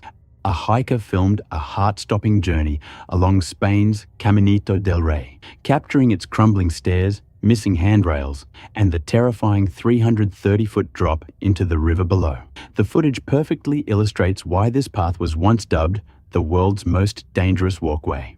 Originally built in the early 1900s for hydroelectric workers, this narrow, decaying trail clings to the cliffs near Malaga. Over the decades, it fell into extreme disrepair, leading to multiple fatalities. By 2006, much of the walkway had collapsed, leaving behind rusting steel beams and fragile safety wires as the only means of crossing.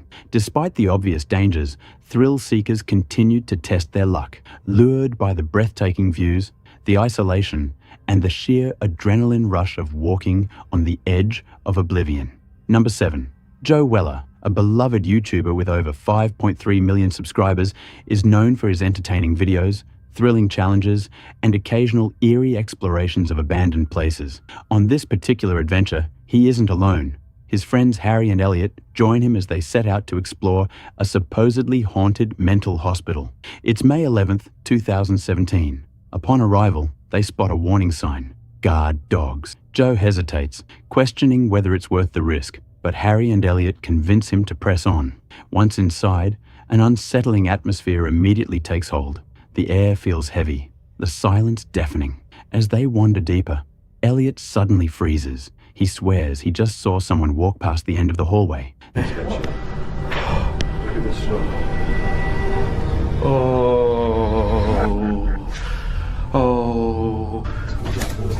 What? What? What was it? It was like buzzing noise. It was like... Every single door has been wedged open. Shit. Oh shit. Boy, we come peacefully. Like, for real. What?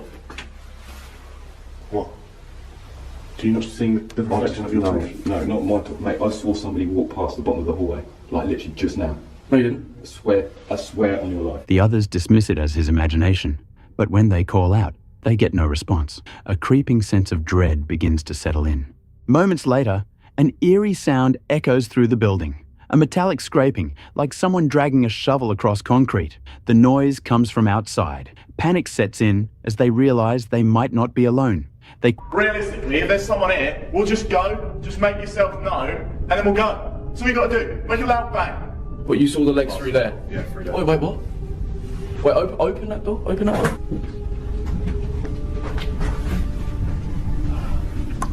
We'll leave and we won't say anything. You just got to make yourself known. Make a noise. Or chuck something.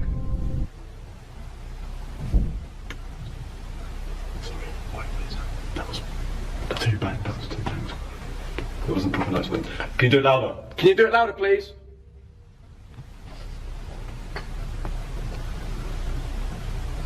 That was more, wasn't it? We're not hearing those as noticeable bangs or anything, so could you like throw something to make it really obvious that there's someone here?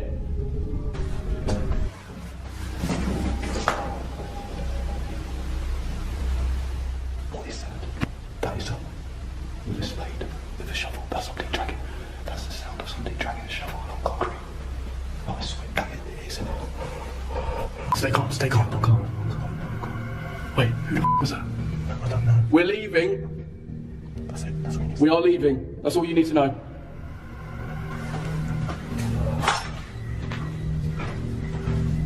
Wait, he's walking around to the window. That was a shovel dragging along concrete. Yeah, but where's the concrete? Outside? That was outside? Yes, that was outside. Oh,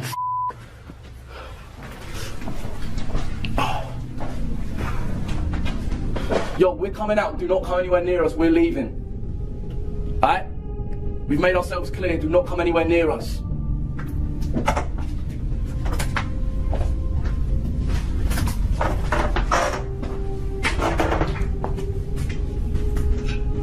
Oh, shit. Yo, we're coming out. Do not come anywhere near us. We are leaving. So the guy was over there in the car park, yeah, definitely. Should we go to the car park? I reckon we should. Let's go to the car park. Right, I cannot believe this. So basically, we have just heard a spade noise being dragged along the floor. It sounded like it was coming from outside, and we've made up our minds it was from the car park. So we are going to investigate that right now. Quickly decide to leave, announcing their exit to avoid any confrontation. But just as they step outside, they hear it again. Determined to uncover the truth, they investigate the parking lot, scanning for signs of movement. Their search turns up nothing until a loud clang startles them. So we went past the main entrance, yeah, and we walked down here and turned right. So we was in this little bit here. It was in there? Yeah, in this little bit here. And we heard...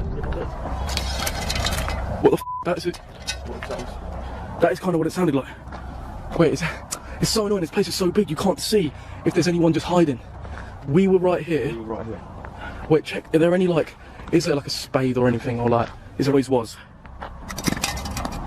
Yeah, that's what it sounded like to me. But the thing is, who the f has done that? Do you know what I mean? That's what's going through my scalp. Are you sure it wasn't a shadow that you saw? I swear to you, I can't. So there is a person here. Mate. What? Off! Right now! Leave us alone! Oh, it's a bird. Oh, I shat myself. I saw legs walk across that hallway. I cannot swear to you enough. Like, no, I don't bullshit about shit like that. You know what I don't. The fact that we then heard that. As well, like straight after, and that's why I was thinking maybe there's another exit. He immediately came out of the building, walked around here, maybe he was walked across the car park, hit the fire extinguisher by mistake as he's walking out. Like maybe that could have been it. At this point, fear takes over, and they decide it's time to leave for good. But before they can make their escape, the situation takes an even more dangerous turn. In the full-on mental asylum area of the complex. Oh, is this what they would like strap them down on? Red. Whoa! Why would it all be red like this? And yet again, another bed.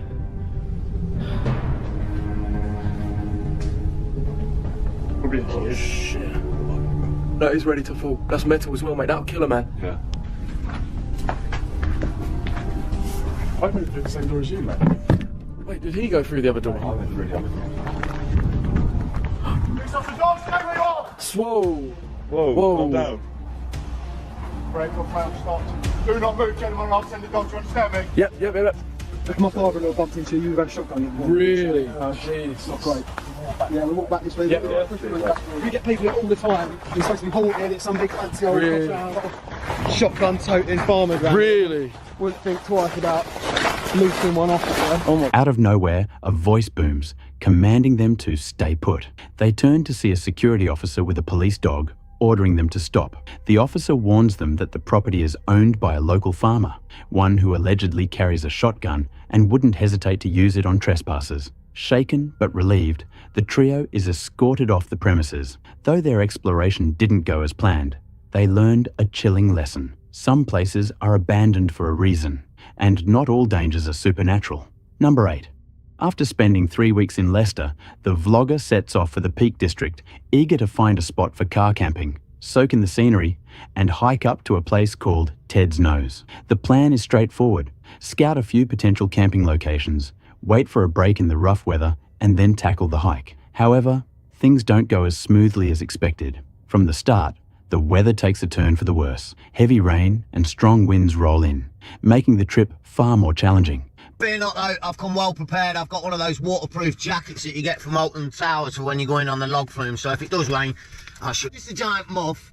It's got a microphone with it as well, but more importantly, it's a giant muff. And if you think for one instance that we're going to have a giant muff on the channel and we're not going to throw a few innuendos out, if we can spit it out, then you haven't been watching the series. Yes, it's a giant muff, and unlike the 1970s, giant muffs in 2022 are designed to block things out and not let anything in. And specifically hoping that this is in itself going to be blocking out big gusts of wind on blowy days, because the last thing you want is getting big wind through your muff. But the vlogger comes prepared, equipped with a waterproof jacket and a brand new wind-blocking microphone cover. He jokes about the microphone's oversized windscreen, likening it to a giant moth, and lightheartedly plays around with the idea of making some innuendos throughout the video. However, the added gear presents some issues. It interferes with the GoPro's waterproofing, limiting his ability to capture footage in the rain. The search for a good parking spot begins. Good. Right, let's just get in here. Let's see what's what. Yeah, no camping signs, look. I'm not going to camp. I might just park overnight. No overnight stays in vehicles. Number plates will be recorded. No camping. This car park's property of United Utilities. I'm just going to say it. That's a bit anal, isn't it? Not only is there no overnight parking sign, but you have to get to the extent of your registration will be... The first location looks promising. Quiet, secluded, and overlooking a lake. But the second? A definite no-go. Signs everywhere warn against overnight parking, and cameras are tracking license plates. He considers bending the rules, but quickly realizes it's not worth the risk. Spiky bet. Let's go and have a look. Well, that don't look very inviting today, does it? Mate, if I don't get down here with a clean arse, it'd be a bloody miracle. Definitely. And day by day, I think I've been getting a little bit lower and a little bit more kind of depressed, you know. I made a bit of a decision. I started working hard on something that hopefully I can get ready in a certain amount of time. It's added a little bit of pressure to what I'm doing. But I've had to, because if you're a regular to the series, you'll know I talked about that HGV course. Well, yeah, here it is. I did the course, and then I had 2 tests and failed both tests. And yeah, there's not going to be a 3rd test. I'm a little bit miffed, really miffed, to be honest. If I go into it, honestly, I've waited a year to get on that course, and financially it was something that really could have changed mine and my family's lives, if I'm honest. The money that the HGV drivers are earning, 30-40k a year, yeah, very nice. What I do, driving the forklifts in the warehouses and stuff. Determined not to let the bad weather stop him, he pushes forward with the hike. The trail is a muddy mess, and the strong winds make the ascent even harder. By the time he reaches Ted's nose, the view is far from spectacular, leaving him a little disappointed, but at least he made the effort. Midway through the trip, he opens up about a personal setback, failing his HGV, heavy goods vehicle, driving test twice. It's been weighing on him, and this trip is supposed to help clear his head. He reflects on how much passing the test could have changed his life financially, making a huge difference for his family. But with the high costs involved and the long wait to even get into the course, the failure stings even more. One of his plans for the trip is to test out a new water filter straw, allowing him to drink straight from rivers. However, it doesn't go as smoothly as expected. Gathering water proves to be trickier than he thought, and it takes some trial and error before he finally gets it to work. A reminder that survival gear isn't always as simple as advertised. Upgrade, I'm well psyched about this. One of you guys sent me this. It's a water filter straw, so you can just drink out of rivers. From what I can gather, massive thanks to you guys for sending me that. Really appreciate it. Oh man, check this little spot. The old postie run. Why can't I park here overnight? Might be allowed, isn't it? And you're in shot of those houses, mind. But that's where I'm going to park, like right between, I think it's those houses and maybe over there a little bit. It's a bit of a random one, isn't it? This would be a better spot up here. I don't think there's any signs. What's this say? Let's have a little peruse. It's a private fishing lake. It just says no swimming. That's tempting, isn't it? It's a bit in view though. Let's see. Nightmare. No public access, fishing club members only, no dogs allowed. And the thing with that is, like I've just said, it's right in shot of those houses, so they're locals, and that's a local thing. Chances are they'll come over or you get reported, oh, someone's parked over there, a car we don't recognise. It'll be one of them, It's a very small, tight-knit community, so, I mean, I could park here. As night falls, he decides to stay in a car park, despite the no overnight parking signs. But soon, things take a strange turn. Cars start showing up at odd hours, parking uncomfortably close. A vehicle suddenly speeds in, stopping right behind him. What the fucking hell's going on? Someone's just pulled up, man, and popping around like a madman. What the fuck?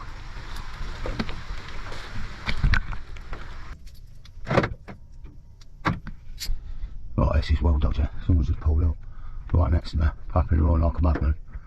That van's over the way. Don't know what to do, to be honest. Oh man, I'll keep the light low, but damn, that's made me stop shaking a little bit. They're still sat there as well. I don't know what to do. Ah man, it's 10 o'clock at night. Aye. I guess I'm thinking I'm going to risk it and leave, but I'm only up the road if I go to that other spot, literally like 500 metres. There's another van here, eh? What's stopping them coming up there and bothering me there? Probably just some kids come up for a smoke, but you don't know, do you? It's probably what they do here because of the no overnight style. Probably just kids or something, innit? Oh, looks like they've gone then. Well, that's random. Oh, I don't know what to do here now. Why would they come steamboating down here? They just steamed in, man. They just steamed in and pulled up like right behind me. I opened my door and then they pulled up right next to me. And then they were papping the horn. I thought they were still sat there. Just wondering if they're coming back up or something. Ah, this is dodgy now. I guess I got that van there. It's not too much of a bother, is it? Might pull up next to him. Damn it. Well, that settles it. I'm not leaving here now. I've moved and parked up next to this van. Just security, really. I'm going to put the curtains up, I think. Not fully, but... And then another pulls up alongside. The erratic behaviour makes him uneasy. The tension rises as he debates whether to stay or leave. Are these just locals or something more sinister? Eventually, he decides it's too risky to stay. The unsettling activity continues, and with cars coming and going, he realises it's not worth taking chances. He packs up and heads for a different location. Another car. Oh, man. Yeah. Looks like this is going to go on all night. Right. I'm going to make a move. Damn it. Could be the same car. Who knows? Oh, man. Right. I'm going to set up to leave. It looks like they're reversing back up the driveway. Something's going on here. I'm getting out of here. This is getting a bit sketchy. Don't like this. You know what? I don't know what's going on down here, but it all seems a bit dodgy. And I'm not playing ball. It's an half an hour drive to the Roaches. It's 11:30 now. I get there at midnight. I feel secure down there, so... Hoping for a safer night. As if the trip wasn't challenging enough, his car starts acting up. The exhaust system develops a major issue that needs immediate attention. With the weather, the unexpected encounters, and now car troubles piling up, he makes the tough call to cut the trip short and return to Leicester for repairs. But more so in the actual moment. When I pulled up here last night, the exhaust on the car, honestly, it sounds like it's got a hole in it the size of the Watford Gap. Either that or it's half hanging off, I don't really know. But I was going to be spending the next 2-3 days up here, checking out some spots and whatnot, but I've got to be realistic. I think I need to get back to Leicester and fix the car. Account Terror Talk, a page known for sharing some of the creepiest and most unexplainable encounters caught on camera. From eerie sightings to unsettling experiences, their videos leave viewers questioning what really lurks in the dark. In this particular video, we follow a man named Eric, who decided to embark on a solo camping trip deep in the wilderness. His plan was simple: enjoy a peaceful night under the stars, surrounded by nature. But things took a terrifying turn. It was August 10th, 2022. Eric had just finished setting up his campsite and was settling in for a quiet evening by the fire when an eerie, piercing noise shattered the silence. The chilling sound echoed through the woods, making his heart race. Not knowing what it was or where it was coming from, Eric grabbed his phone and started recording, hoping to capture whatever was out there.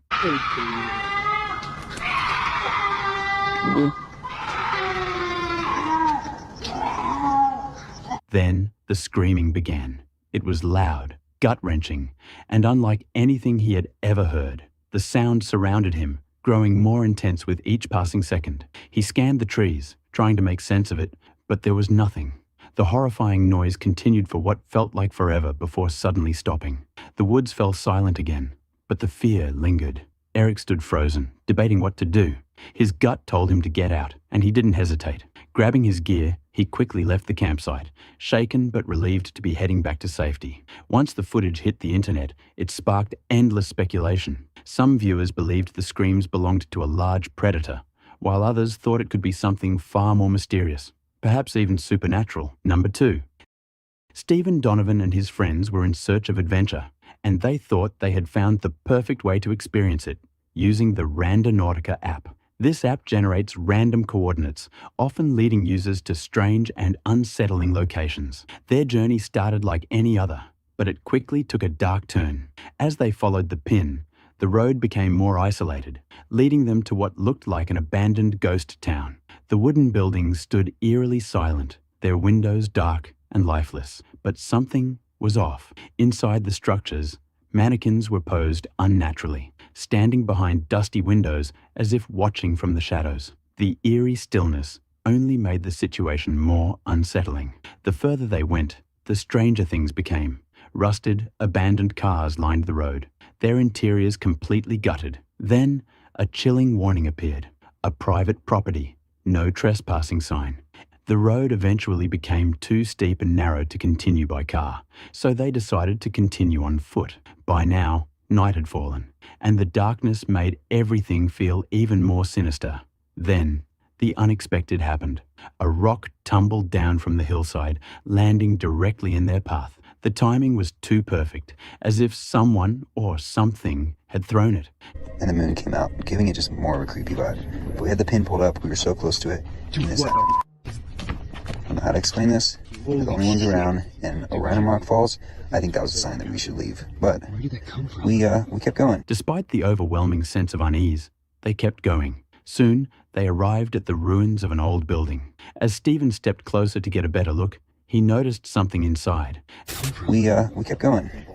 Everything about this place was just giving me really bad vibes, and when I looked into here and saw this, as soon as I realized it's some sort of face, we took off running. I don't know what it is with this town, why there's always abandoned. At first, it blended into the shadows, almost unnoticeable. But as his eyes adjusted, a pale, human-like face emerged from the darkness. Terror set in instantly. Without a second thought, the group turned and sprinted back the way they came, their only goal being to reach the safety of their car. They didn't stop running until they were back inside the vehicle, leaving the ghost town behind. After that night, Stephen made the decision to delete the Randonautica app entirely, unwilling to risk another horrifying experience. The question remained. Those abandoned cars, left behind and forgotten, were they once owned by other Randonautica users? And if so, why had they never returned? Number 3. A man and his dog set out on a late-night hike, determined to visit a place known as the Witch's Fire Pit. Was able to take a shower and figured I'd get out here because I'm so hungry already that we can start cooking that breakfast sandwich and then do a little bit of fishing. This eerie spot, an abandoned amphitheater, had been given its unsettling nickname by his son. The journey there was long and dark, with only a flashlight cutting through the pitch-black surroundings. Upon reaching the amphitheater, the atmosphere felt unsettling. The silence was heavy, and an odd chill hung in the air. But what made this place even more disturbing were the stories tied to it. According to local legends, a family of 4, 2 parents and their children, had met a tragic and violent end here. We decided we're gonna go do that night hike. Hopefully I can find and show you guys that witchy fire pit. Keep you guys updated. Let's see if we can find some of that Windussi I've been hearing all about. We made it to the Witch's Fire Pit. It's an amphitheater, but it was codenamed the Witch's Fire Pit by my son. But I'm not gonna lie, it is pretty creepy up here. It took me about half an hour to get here, and it is pitch black.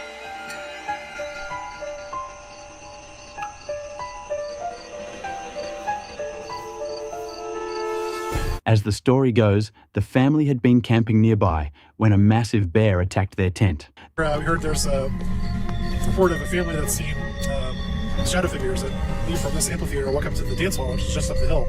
It's supposed to be 4 figures, 2 parents and 2 kids that were killed by a bear. Oh, wow. 1934, I believe, is when this was built during the Brooks Project administration. And so parents are going out for a walk at night. When they came back, they saw the bear attacking the tent where their children were.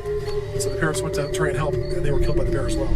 At this point, grizzly bears were supposedly extinct in this area. There were no more grizzly bears. People swore it was a grizzly bear that attacked this family. And so they looked for the bear for weeks and found no sign of it, no footprints or anything. So there's really nothing. No one knows what happened. Oh man, terrifying. Terrifying. Oh man, thank you guys so much for your time. Some believe it was never a bear at all, but something else entirely. Adding to the mystery, the man realized that his visit happened to fall on the exact date of the tragic event. So, what are the chances of that? September 19th, we come down here Turns out it is the day that a family of 4 was murdered up here. We're gonna head back and get some rest. Makes this place so much more creepy. I mean, I don't want to run into them, but somehow the temperature really dropped. They say they got mauled by a bear after the fact that there was no more grizzlies up here. But also, I find it kind of sus that the bear mauled all 4 of them. The eerie coincidence only heightened the unsettling energy of the place. The temperature seemed to drop, and an uneasy feeling set in. He couldn't shake the thought. What if the hikers he had spoken to earlier weren't just ordinary visitors? What if they were the very spirits tied to this place? With his nerves on edge, he returned to his vehicle, attempting to rest, but unable to shake the growing unease. Sleep didn't come easy. I dozed off for a little bit. I can't really sleep. I don't know if it's the excitement, that whole haunted thing. It's almost 1. I figure I can probably drive down the mountain, buy some candles so we can do a little something out there. Now, hear me out. The candles, for all intents and purposes, are not just for the creepy factor, because I feel like, you know, candles and seances and whatnot. But hear my logic out. You're supposed to see the shadows, right? Now, it is utterly and completely pitch black out here. You can't see a foot in front of you. You can't see shadows in utter darkness, right? Okay, follow me. I have lights. I have larger filming lights. They're way too bright. Honestly, if there was some kind of a shadow, it's gonna get completely washed out by light. So my logic is natural ambient lighting with candles. But logically, right? It's a soft light. It should allow us to see something. At nearly 1 a.m., he decided to take a different approach. Wanting to test the legend of the shadow figures said to appear in the amphitheater, he purchased candles, believing that soft, natural light might reveal something his bright filming lights would wash out. He carefully placed the candles around the fire pit and waited. The flickering flames cast eerie shadows, creating an unsettling atmosphere, but no ghostly figures emerged. After some time, with nothing unusual happening, he decided to extinguish the candles and call it a night. Alright, so this is my super bright filming light. Check it out. So when I walk down there, I'm probably gonna set up all of the little tea lights around the fire pit and then just post up to the side and hang out for a little bit. Out here for a little while, I'm gonna start putting these candles out. And as he made his way back to his car, one question remained unanswered. Were the dark figures people claimed to see really spirits of the lost family? Or had something far more terrifying than a grizzly bear been lurking in those woods all along? Number 4. In August 2024, a well-known YouTuber from the channel Oh Maman New, famous for exploring haunted locations, set out on another eerie adventure. Just like on his previous trips, he pitched his tent in a remote forest, prepared for a night of solitude. But as darkness fell, the atmosphere took a chilling turn. Syarat-syaratnya teman-teman, ya. Hey.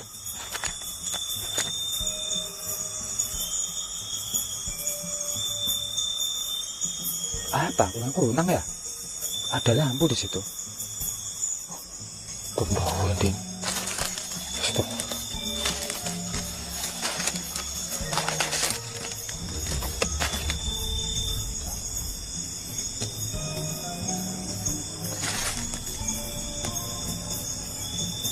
Out of nowhere, an eerie sound shattered the silence, echoing through the dense woods. Fear crept in as the noise grew louder, a deep, guttural growl that seemed to circle the campsite. Dia, ada suara teriak ya, teman-teman.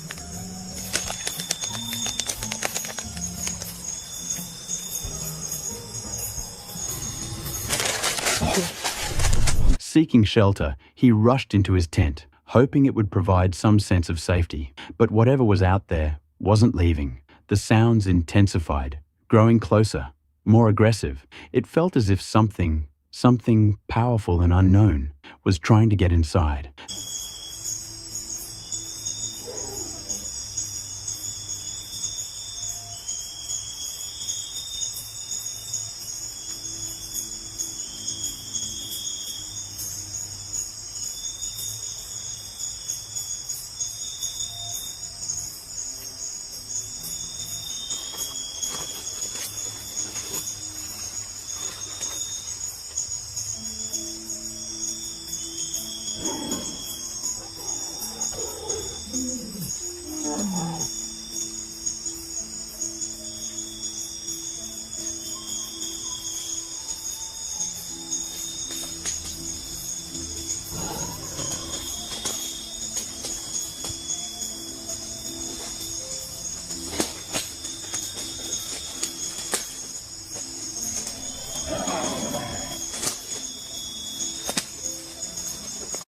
once tranquil forest now felt oppressive, as if it were closing in around him. Was it a wild animal, or something far more sinister?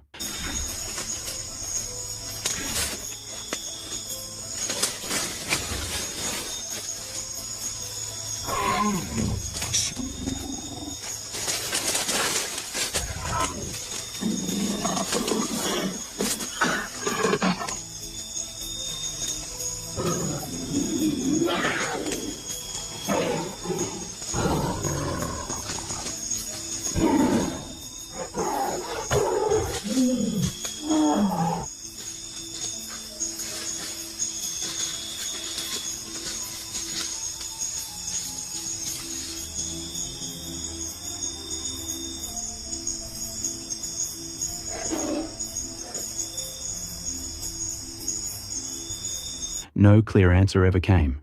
Hours passed, and just when it seemed like the ordeal would never end, the sounds faded into the night. Though still shaken, exhaustion eventually took over, and he managed to rest for a short while. At the first light of day, he wasted no time packing his belongings, eager to put as much distance as possible between himself and whatever had stalked him through the night. Though he left the forest unharmed, one question remained. What exactly had been out there, lurking in the darkness? Number 5. On December 28, 2024, Mox set out on a chilling investigation into one of the most infamous haunted forests. With snow crunching beneath his boots and the icy air cutting through the night, he was determined to uncover the truth behind the eerie tales surrounding this place. Despite the unsettling silence that blanketed the woods, he pressed on, fully prepared to spend the night searching for answers. As he ventured deeper, an oppressive feeling settled over him. The once still air seemed to thicken with an unseen presence, sending shivers down his spine. Every shadow felt alive, every sound more ominous. This is supposedly extremely active with paranormal activity. I have to come out. I have to come and check it out. The rumors for myself. Yeah, it's a strange feeling out there. Let's go and see what we can capture. It's a cold night. I think it's something like -4 at the minute. It's like 2 o'clock in the morning now, so I'm just going to get to the spot where people have witnessed most of the paranormal. I understand why people get freaked out going out here in the night. It does feel like something's here.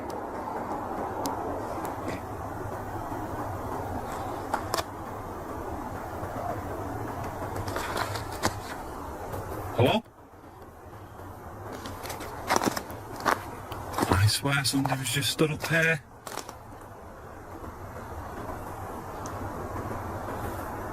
Hello?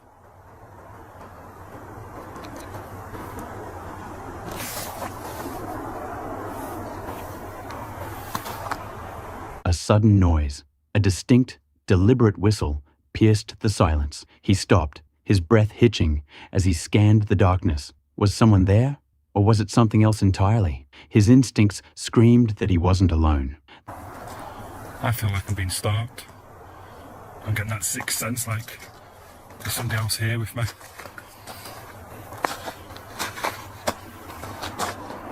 Don't feel nice. Hey, I tell you what, let's put the laser on. Is there someone back there?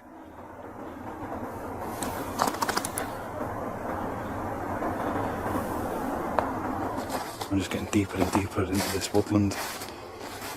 I have no idea where I'm going now. Whistling.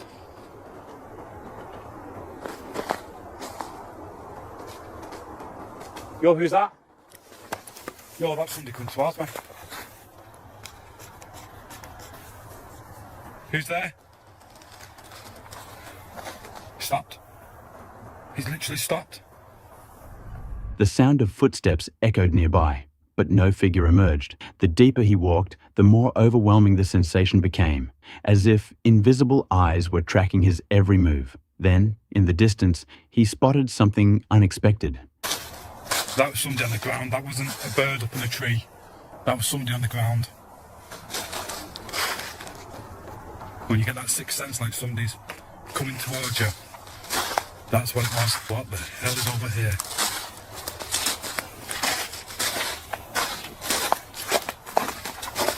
What the hell is this?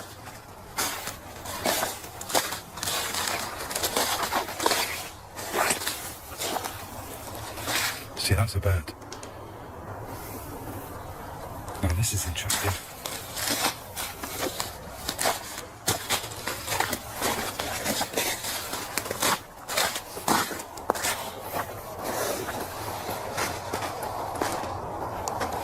That is a long way down. An old crumbling structure.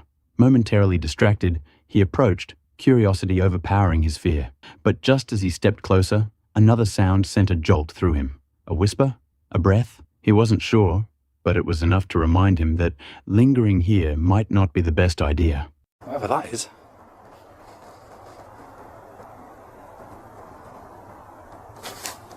Hello? Hello? Someone over there. There's someone over there. Who's here with me? I seen you. Just there where I'm flashing. The green light. The laser. Some dude's over there. As he retraced his steps, something else caught his attention. An abandoned tent, eerily untouched, standing as a silent testament to someone who had been here before. Had its owner fled in fear? Or had something chased them away? Okay, so I'm just about to walk up here, and I just look this side, and look at this. Somebody's been out here camping. Maybe they've been scared off by whatever's out here. It's been there a few days, if not a bit longer. Well, that isn't what you want to be finding out here. Could just be as simple as somebody who no longer wanted the tent, so they decided to leave it. Or it could be the case of somebody come out here camping to try and see if they can last the night. Because of the reports of the hauntings, and they've not had time to take the tent down. Either way, that is creepy. Whatever the reason, the sight only added to the unease gnawing at him. By the time the first light of dawn broke through the trees, Mox had seen enough. He had ventured into the unknown, faced the unsettling presence that lurked within the forest, and walked away without definitive proof, but with an undeniable experience. Number 6. While reviewing footage from his security camera, a property owner came across something that sent chills down his spine. At first glance, it appeared to be a person, but something about the figure felt off. Its movements were strange, almost unnatural, and its blurred features made it difficult to identify. Seeking answers, he shared the footage with an online paranormal community. The reactions were mixed. Some believed it was a ghost, pointing out its eerie appearance and the way it seemed to glide rather than walk. Others argued it was just a person distorted by poor lighting. But even if that were true, it raised another unsettling question. How did anyone get onto his property in the first place? The area was remote and difficult to access, making an uninvited visitor just as disturbing as a supernatural explanation. Whether ghostly or not, one thing was certain. The footage left both the property owner and viewers deeply unsettled. Number 7. Dan Bell, known for his fearless urban explorations, has spent over a decade venturing into abandoned places to uncover their hidden stories. In January 2016, he set his sights on a particularly chilling location, an abandoned children's asylum with a dark and unsettling past. The decaying structure, left untouched for over 15 years, held countless tragic tales. But Dan, undeterred, entered alone, armed only with his camera and flashlight, unaware of what awaited him inside. As he filmed the eerie hallways, something strange happened.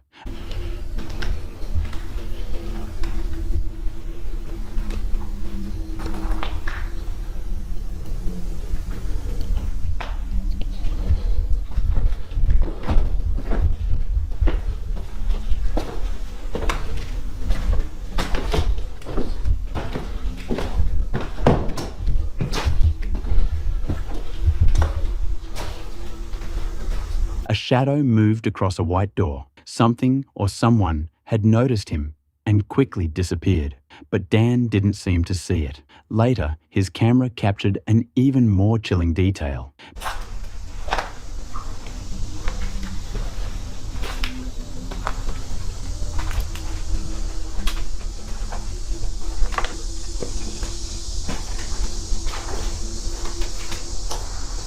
Behind a missing door handle, a figure appeared to be watching him before vanishing. Yet, Dan remained unaware.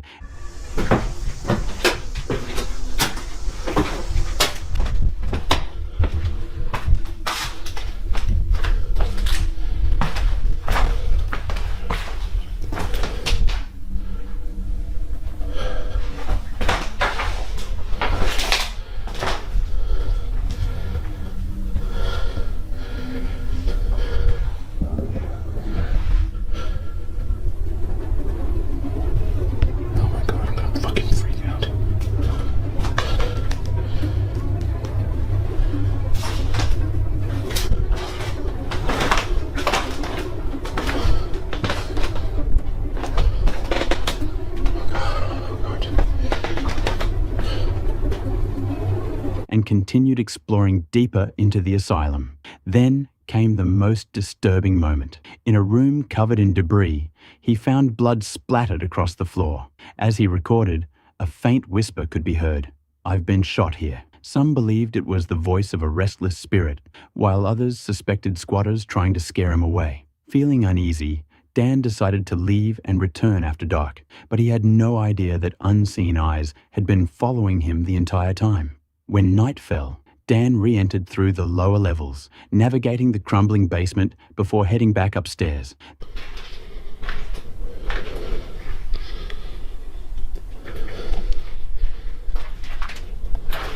The very place where something had been watching him. As he moved through the darkened corridors, faint noises echoed around him.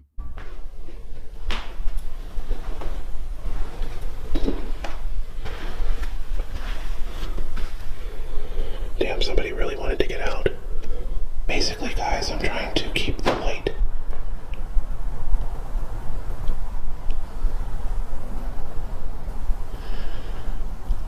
Basically, I'm trying to keep the light low because,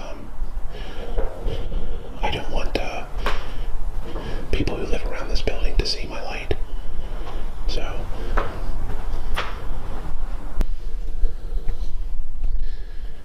there's a stairwell that I didn't know about.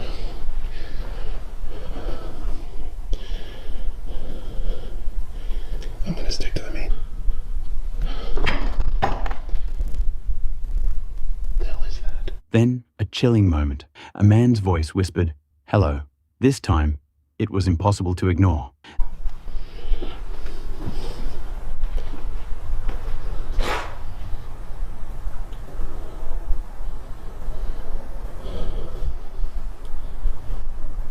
Oh man, this is tough. Why are all these doors shut like this?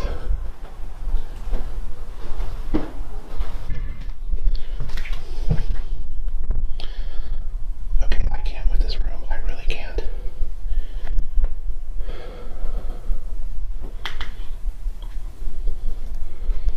I cannot do this room.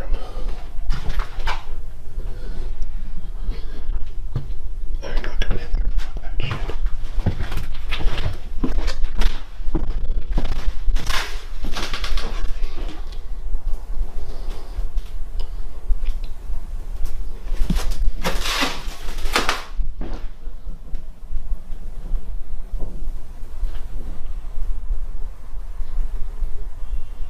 Is there somebody back there? Then came the footsteps, slow, deliberate, and unmistakably close. Dan finally realized he was not alone.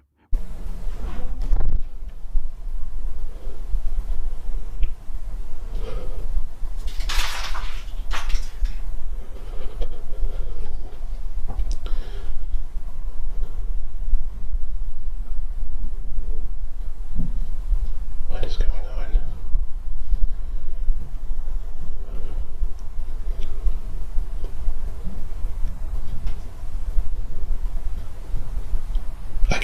I hear people walking around.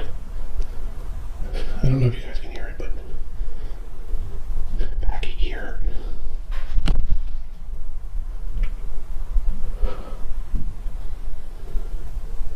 With his instincts kicking in, he made the only decision that made sense. He left, prioritizing his safety over curiosity. To this day, Dan continues his urban explorations, but this experience remains one of his most terrifying. Whether it was ghosts or something far more real, one thing is certain: he was never alone in that asylum. Number 8. Bear the Explorer set out on a chilling adventure, camping alone near an abandoned high school deep in the northern woods. Despite freezing temperatures, he pitched his tent and stepped inside the decaying building, unaware of the eerie night ahead. Inside, the creaking floors made him uneasy, but it was the loud thump from upstairs that truly sent chills down his spine. Hey. Oh, crap. I just heard walking coming from upstairs. Hello?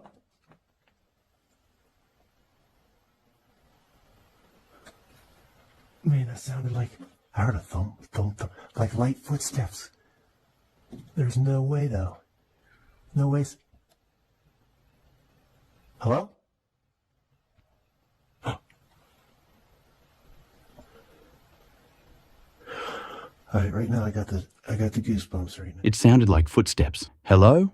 he called out, his voice echoing in the silence. No response. But as he later reviewed his footage, a whisper crept through the audio. "Get out." He hadn't heard it at the time, but something or someone was warning him. Hello? I'm hearing stuff moving around. Is that something standing? Ooh. Ooh, yeah. Whoa, big chill down the spine. Man, I thought I seen somebody standing there for a minute. As he moved deeper inside, a shadowy figure seemed to stand in the doorway ahead. He froze, a cold chill running down his spine. Was someone there? Or was it just his mind playing tricks? Deciding not to take any chances, he left the building and set up camp outside. But the night was far from over. As he sat by the fire, a mysterious red light flickered in the distance. That was crazy. Oh my goodness, my hair's standing straight up right now. Just red ball. Went from here right into there. Oh my, what in the world could that have possibly have been? Did you hear that? What in the heck is going on? Alright, I'm scared now. Inside his tent, the unease only grew. Footsteps crunched outside, circling him. The thin fabric between him and the unknown made him feel exposed, vulnerable.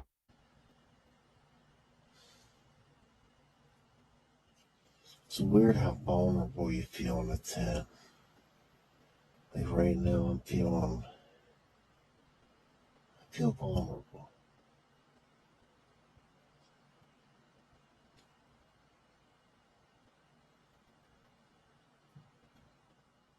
Man, you guys probably can't hear that. Number 9.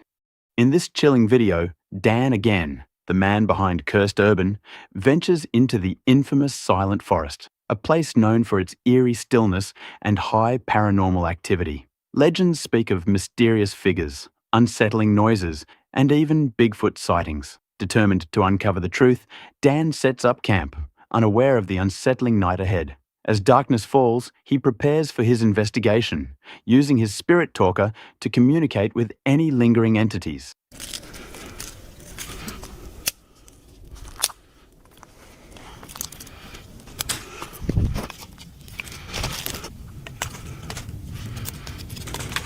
I wasn't planning on making a fire tonight, and I don't want to spend the night trying to keep this thing going, so we'll enjoy it while it's here, and after that we'll jump in the tent and stay warm. Almost got attacked by it, but it's all good. Done. Set up. Now I just got to fill it with all my stuff, get it a little bit more level. There we go. I have, as you can see, got my camp set up as best as I can. Yeah, got some heat going on in here. It's nice. It's really nice. Yeah, much better than outside. At first, The responses seem random, but then an ominous message comes through. Someone's coming. Almost immediately, a loud snap echoes through the trees. Someone's coming. Someone's coming. Who's coming? Is it who I saw earlier? The person that looked like they were made of shadows?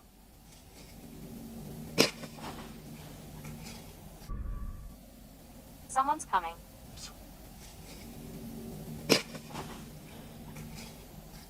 As if a heavy footstep had broken a branch, Dan freezes. He doesn't call out.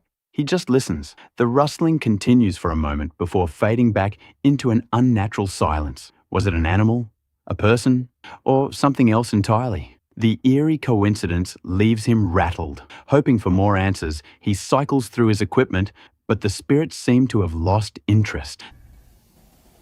There's no way that's a coincidence. Absolutely none. Absolutely none.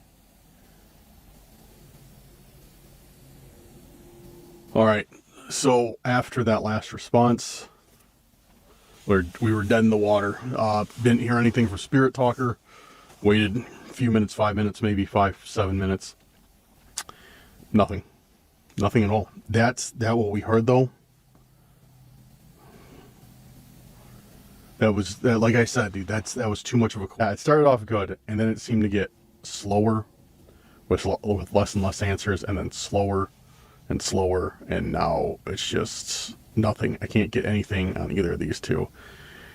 I didn't bring any of my other equipment, but I don't know if that would make any sort of a difference either, because it's, you know, if something doesn't want to communicate, it's not going to communicate. The stillness in the air is suffocating, and eventually, he decides to call it a night. Just as he starts drifting off in his tent, another noise cuts through the silence. This time, much closer.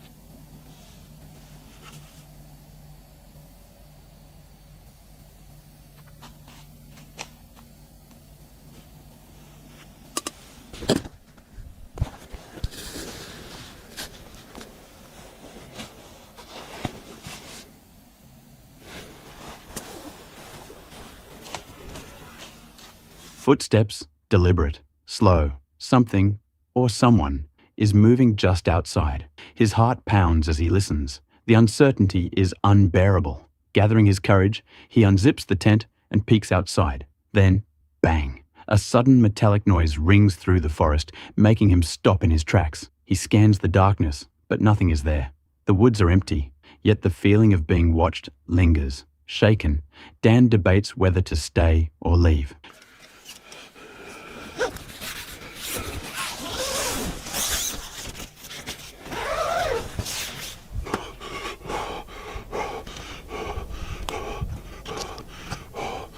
What was that?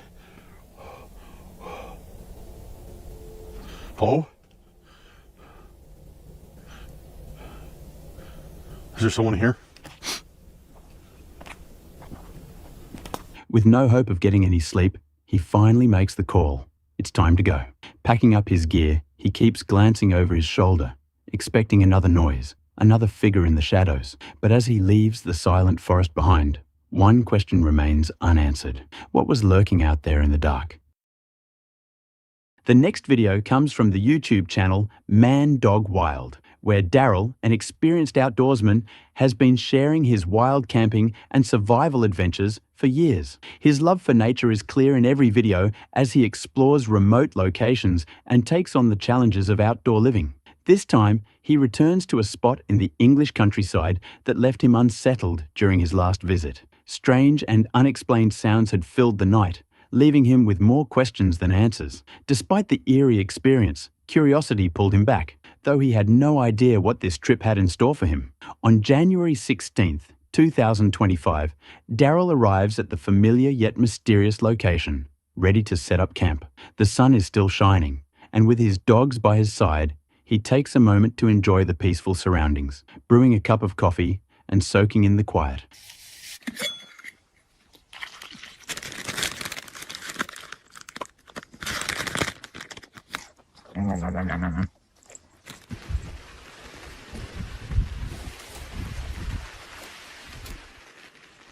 It's just come on to rain. Pretty wild weather. One moment it's sun, and the next, boom, here comes the rain. It's not forecast, so hopefully it's just a passing shower. We are down in our little area here, and yeah, it's just a matter of waiting for it to pass. As the evening sets in, the rain suddenly rolls through, unexpected and heavy. Daryl waits for it to pass, embracing the unpredictability of nature. Just as he starts to relax, one of his dogs becomes unusually tense, staring into the trees. Daryl tries to brush it off, assuming it's just an animal moving in the brush. But something doesn't feel right.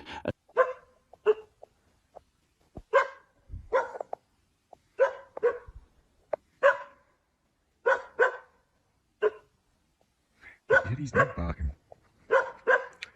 Normally the other way around. Trouble is, I just can't get over there quickly to be able to see what she's barking at.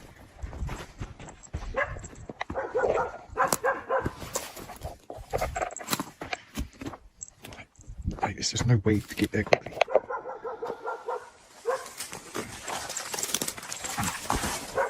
Okay. Out.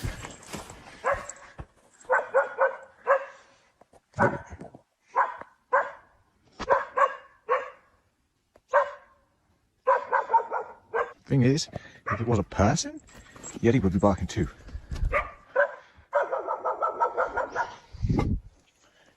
A strange unease creeps in, making him more alert. His instincts tell him to move camp. Something about the thick, enclosing forest no longer feels safe, so he decides to shift to a more open space. As he prepares to settle in for the night, an eerie sound echoes through the darkness. A distant, melodic voice drifts through the trees.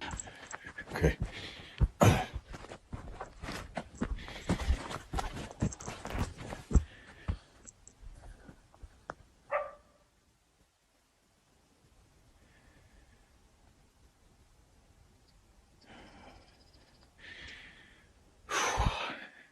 You know, something was that was instinct. That was just get the out. Just move. Just I had to move from where we were. Like, I was getting this kind of claustrophobia, you know? I don't know, something like that. Not claustrophobia, but it's just something was telling me to leave. Leave now.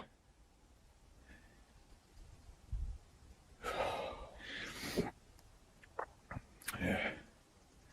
It was like instinct. She was speaking to me, and I was thinking about them. And you see, when DC was barking and Yeti was staring straight at me, that's communication. That's a communication happening there. She wasn't focused on anything else but me. And then she solidified that by coming over to me, sitting down straight in front of me. She's telling me we need to go. She did that to me before. She's done it to me before. This is how I know. She in the video where we found the footprint. In the video where we found the footprint, she did the exact same thing. She came up to me directly in front of me, sits down, and that's her saying, take it up there, make some dinner. The fuck is that? The fuck is that? Come on, come on, come on, come on, come on, come on. A soft, unsettling tune repeating over and over. The moment he hears it, a chill runs down his spine. He listens closely, but the source remains hidden. His dogs seem uneasy, and his instincts are screaming at him to leave.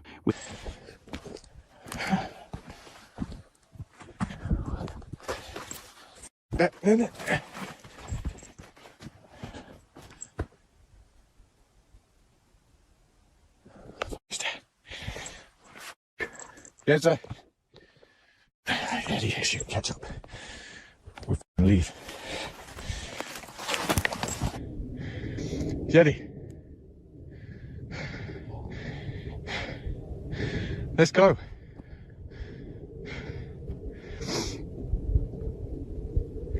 Without hesitation, Daryl grabs his gear and makes his way out of the forest, leaving most of his belongings behind. The next morning, Despite lingering unease, he returns to retrieve what he left. Everything is exactly where he left it, untouched. But the memory of the strange melody lingers in his mind. Who or what was out there in the dark? That remains a mystery. But one thing is certain. Daryl will always trust his instincts and his dogs from now on. Whatever had been watching him that night, he was lucky to have left when he did. As an adventurer, he often explores abandoned places and remote wilderness areas, sharing every moment with his dedicated audience. His channel, The Survivor, has become a go-to spot for thrill seekers fascinated by his daring solo journeys. Whether he's camping deep in the forest at night or uncovering secrets hidden in decaying ruins, Xenia is always ready for the next challenge. On the night of April 29th, 2024, Xenia set out for another adventure in Russia. He chose a dense forest 2 hours from his home, a place surrounded by eerie legends and ghost stories. After a long drive, he parked his car at the edge of the road, grabbed his gear, and stepped into the dark woods. As he started his live stream, he told his viewers about a local legend. Всем привет, с вами Женя Искатель могил. Ребят, я не думал, что когда-то решусь на то, чтобы посетить это место ночью, но сегодня я все-таки решился и приехал сюда. Ребят, это старое заброшенное кладбище, на котором, по предварительной информации, захоронена самая настоящая ведьма. Я не знаю, насколько это правда. Сегодня я собираюсь подтвердить или опровергнуть этот самый факт. The ghost of a witch said to haunt a nearby cemetery at night. Always a skeptic, Xenia wanted to see for himself. With his camera rolling, he walked deeper into the forest, unaware of the terrifying events waiting for him. The deeper he went, the darker it became. Вот так вот установил палатку в непосредственной близости около могил. The only light came from a small candle, casting eerie shadows around him. He searched for a camping spot and eventually set up his tent near an old cemetery. An unsettling place for most, but the perfect spot for Xenia. Inside his tent, he began sharing some history about the cemetery. Близлежащая деревня отсюда.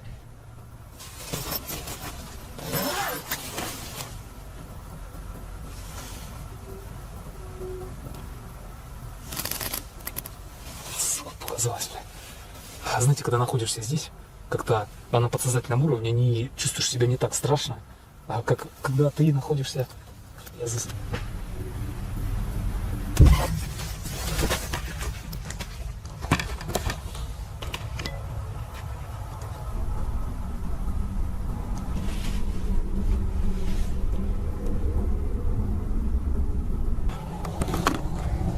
Ребят, только что. Бля, мне так еще не было страшно.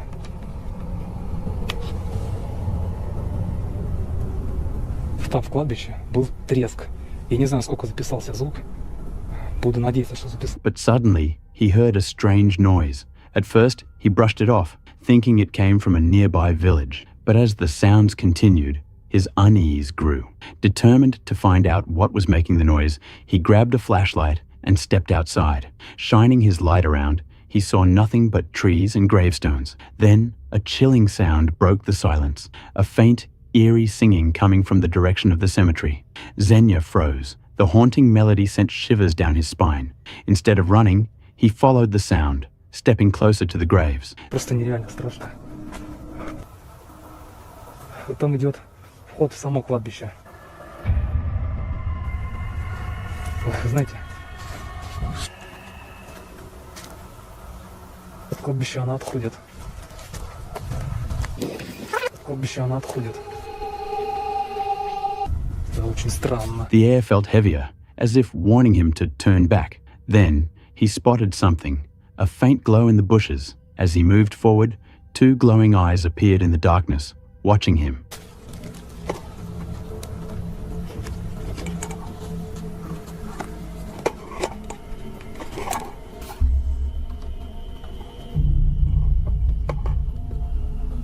A figure was standing near a tree, barely visible in the shadows. His heart pounded, but he pushed forward, trying to get a better look. Was this the ghostly witch from the legend, or was his mind playing tricks on him? Gathering his courage, he moved closer.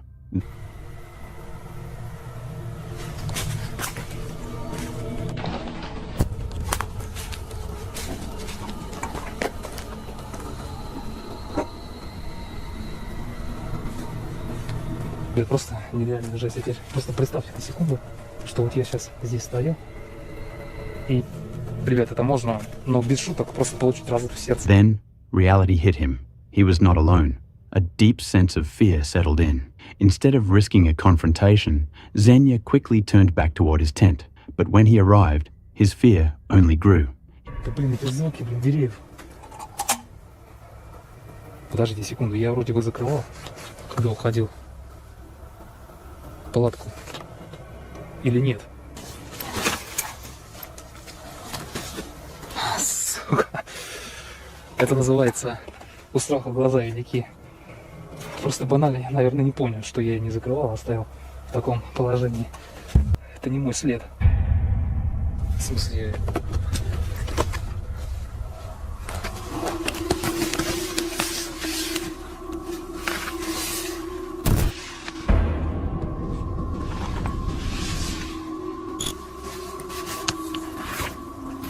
His tent was wide open. Inside, footprints covered the ground. Footprints that weren't his. A chill ran through him. The ghostly legend no longer scared him. It was the thought that someone else was out there in the darkness. Then, a blood-curdling scream shattered the silence. Спокойно, спокойно. Может быть, я просто не помню. Я не помню, когда последний раз брал эту палатку. И куда я ее брал. Может быть, это мой старый след, и я наступал в каких-то других своих кроссовках. Друзья, только что я отключил сейчас полностью весь свет. Там подъехала какая-то машина. Для меня очень странно, зачем приезжать на кладбище ночью на машине в 2 нахрен часа ночи.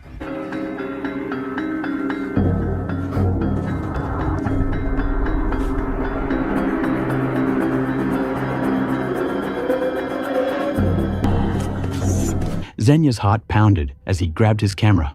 Moments later, he saw something even more terrifying.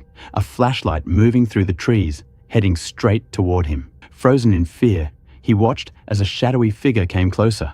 The danger was now undeniable. Without wasting another second, Xenia bolted into the forest, running as fast as he could toward his car. Once inside, he locked the doors, started the engine, and sped away, leaving his gear and his bravery behind. Though he escaped unharmed, the experience left him shaken. Number 2.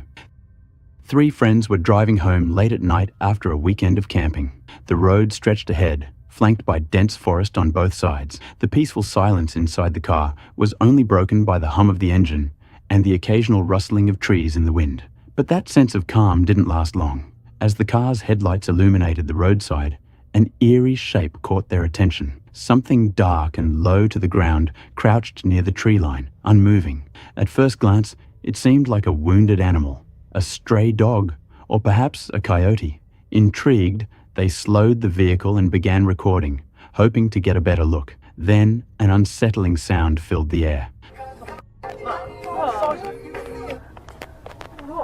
You'll see that. Oh my god, what is that? It's a dog, isn't it? Can you hear that growling? Shit. Oh my god. What's it doing? Oh my god. Is it a dog? Is it hurt? Check. I think, yeah, let's go and have a look. Sure? Yeah. Shit. A deep, guttural growl rumbled from the darkness, far too low and unnatural to belong to any ordinary creature. A wave of unease spread through the car as the realization set in. This wasn't a typical roadside sighting. Something about its posture felt unnatural, almost calculated. Then it shifted slightly, not like an animal reacting to headlights, but as though it was preparing to move close. Fear took hold. Instincts screamed at them to leave, and they didn't hesitate. The car sped forward, putting as much distance as possible between them and... Tom! Where is it? Is it in the bush? Tom! Sophie! I'm scared.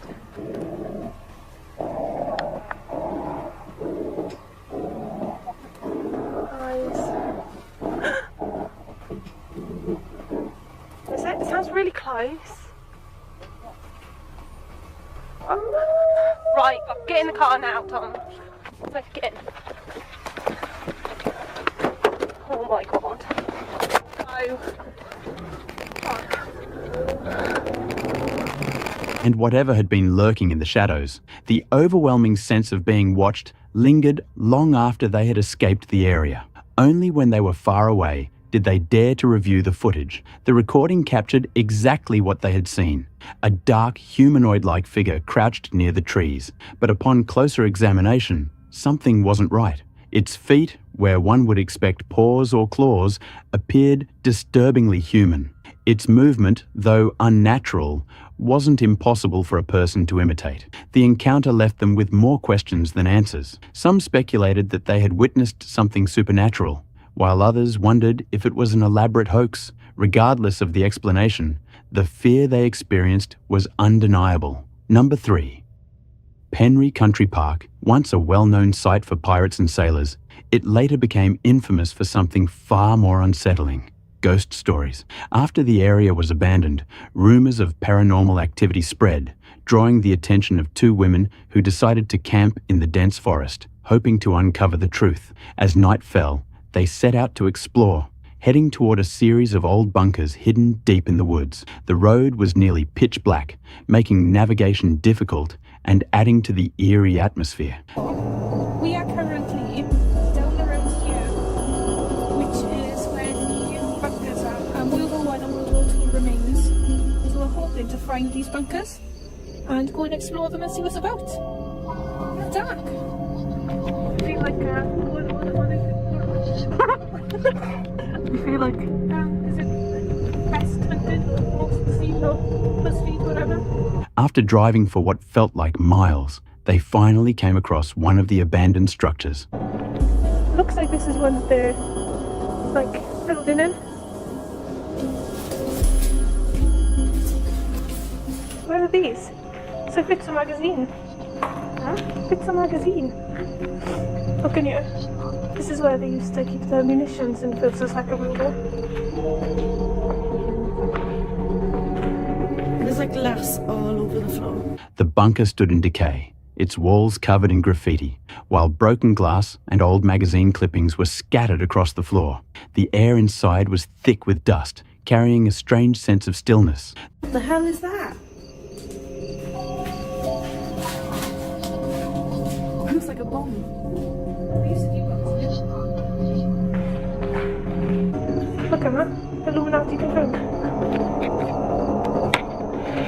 Oh, there you go, look. The location had once been used to store munitions and equipment, and remnants of its past still lingered in the darkened rooms. Then, in one of the chambers, they discovered something unexpected: a rusted, discarded object leaning against the wall.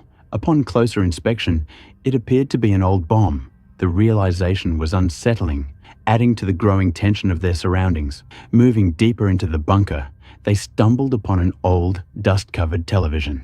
A strange symbol had been drawn onto the screen: the unmistakable triangle associated with the Illuminati. The odd discovery only heightened the eerie feeling of the place. Noise though, like genuinely, what is that noise? Well, I have got the keys, so good luck to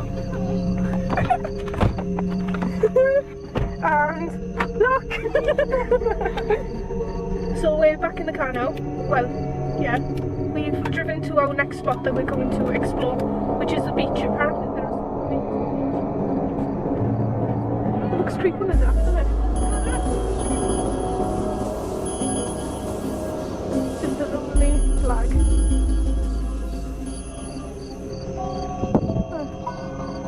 Where people find their things. The thing is, we're not trying to remember where we came in. I don't. Oh, come on, let's go a little bit down. We're just following the tracks at the moment. Don't you think the beach is scary or anything yet? We're following the tracks, okay? Honestly, I think the beach is creepier than the bunker. What do you think? Needing a break from the oppressive atmosphere, they decided to explore the nearby beach, which was also rumoured to hold mysteries of its own. But as they arrived, the desolate shore seemed even more unsettling. The crashing waves echoed unnervingly in the still night, and the endless darkness made it impossible to see far ahead. The uneasy silence made them reconsider their plan. After only a brief attempt at exploration, they abandoned the beach and returned to the forest.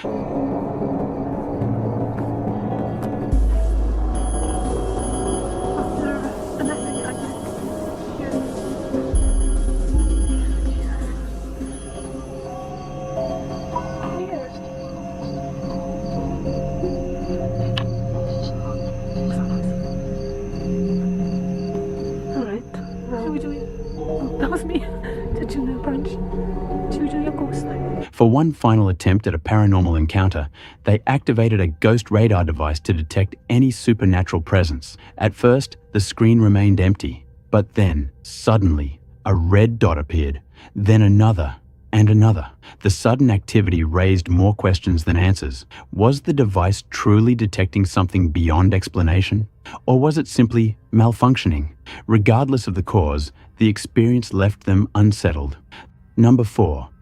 YouTuber Tim Morzu, known for his explorations of haunted forests and abandoned locations, ventured into the infamous Metaf Forest for a chilling overnight stay. This dense woodland has a reputation for unsettling encounters, scaring off those who dare to enter. Determined to seek out the paranormal, Tim unknowingly walked into a night filled with terrifying surprises. As he attempted to communicate with spirits using a Ouija board, an ominous presence loomed nearby. Духи этого леса.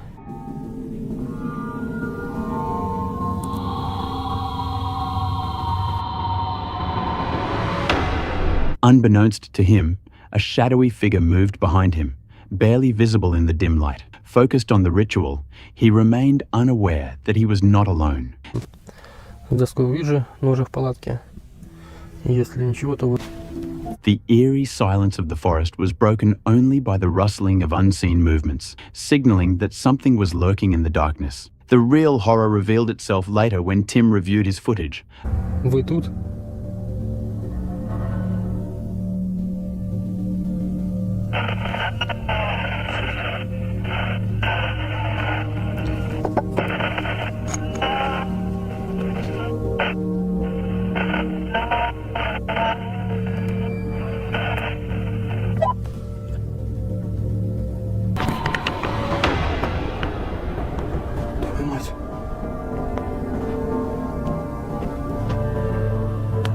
Фонарик, тень, откуда-нибудь показалось.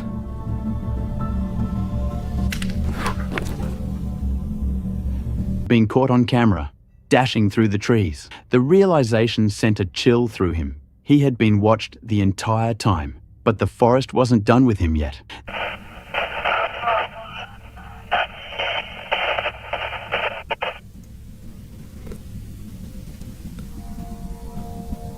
Сказала, уходи.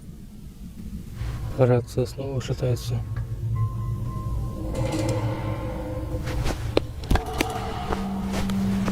Сейчас проверю ее на Эми.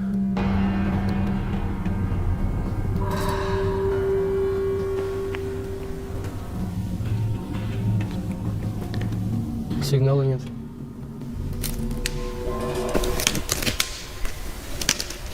Кто здесь?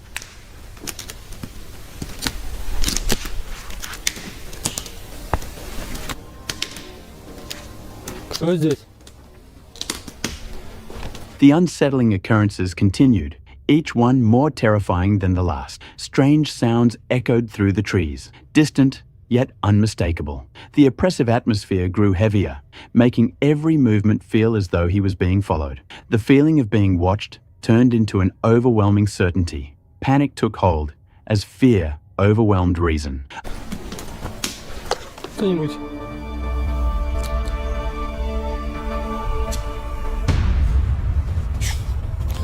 Твою ж мать! Это не человек! Это не человек!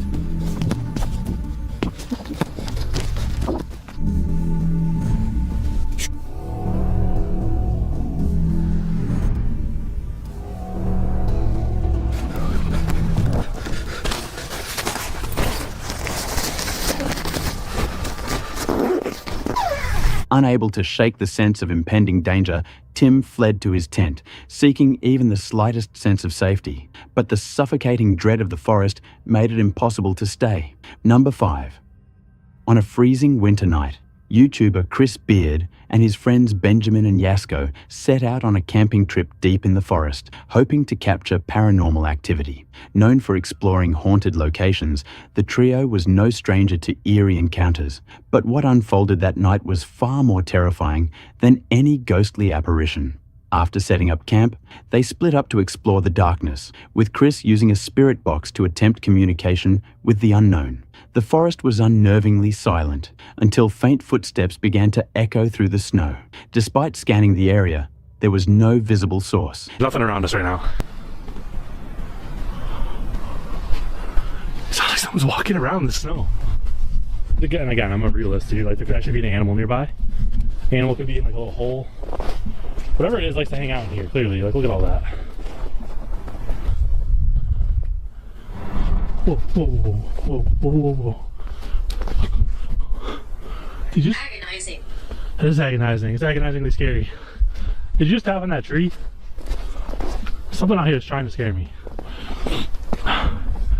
This forest is too much. The unsettling atmosphere grew heavier, prompting Chris to return to the campsite, where he reunited with his friends. Just as they were trying to shake off the tension, headlights appeared in the distance.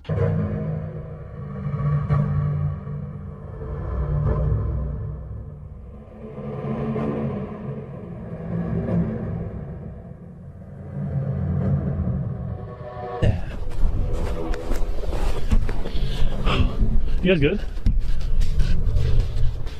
I don't want to go on the light going up.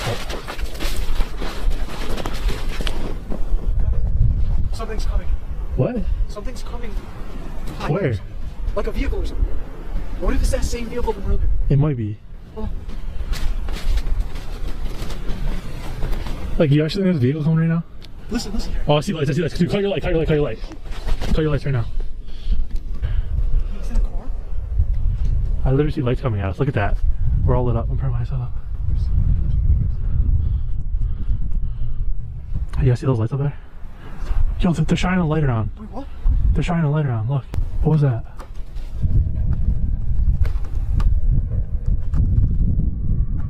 Are they still at the campsite? I don't know. I can't tell. Whoa. Are we seeing lights or are we just seeing the fire? Because I'm pretty sure I saw like a flashlight shining around, but I could be wrong. Oh, I saw something too. There's only lights right there. Yo, it's right there. Look at. Oh shit. I don't know. There's more than one. Just stay down. A vehicle slowly approached their camp, stopping just long enough to raise suspicion. The group remained hidden, their hearts pounding as they watched the mysterious car linger. The lights swept across the area before the vehicle finally drove off. Oh, yo.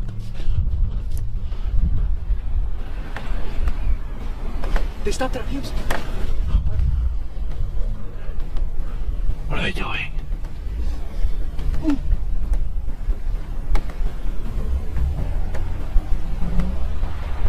They just took off.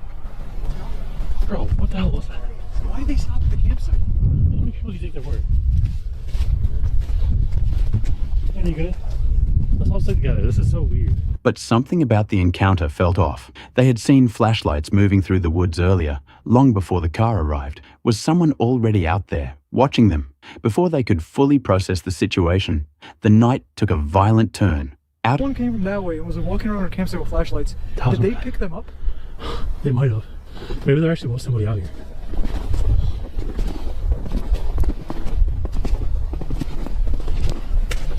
I don't see anybody.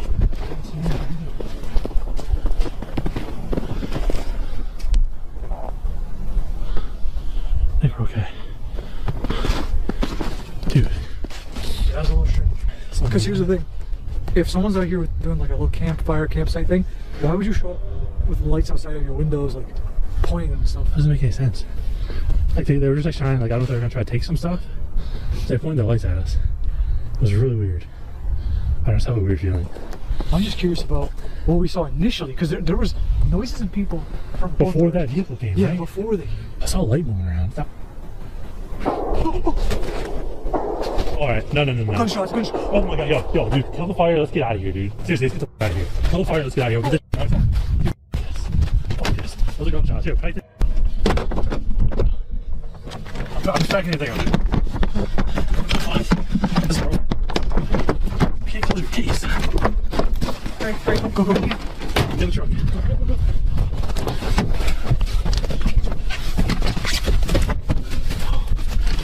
that ain't worth it. It's not worth it.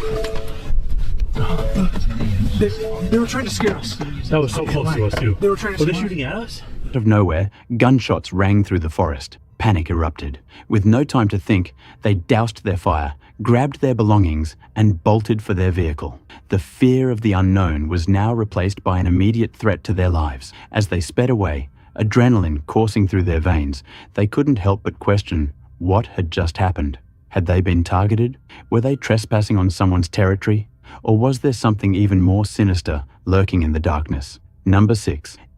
Ian, a well-known YouTuber from Midwest Ghost Hunter, has spent over 3 years delving into the supernatural, documenting eerie encounters, unexplained voices, and shadowy figures lurking in the dark. Despite his extensive experience, nothing could have prepared him for what awaited on the night of January 18th, 2024.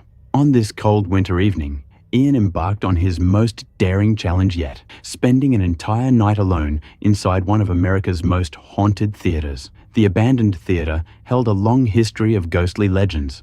Once a grand venue, it had since become a place of whispered stories and chilling encounters. Employees spoke of objects moving on their own, unexplained noises, and shadowy apparitions lingering in the darkness. What's up, guys? Midwest Ghost Hunter here, bringing you yet another Ghost Hunting Alone video. I am so excited to investigate this place. It is an amazing structure. It is so beautiful. And I'm just so privileged to be able to come here. And this place looks almost like a castle. It's so big. Something straight out of the medieval times. And it's so ornate. Like, look at this architecture. To think all of this was done in the late 1800s. That is truly amazing. All right, here we go. Onto the inside.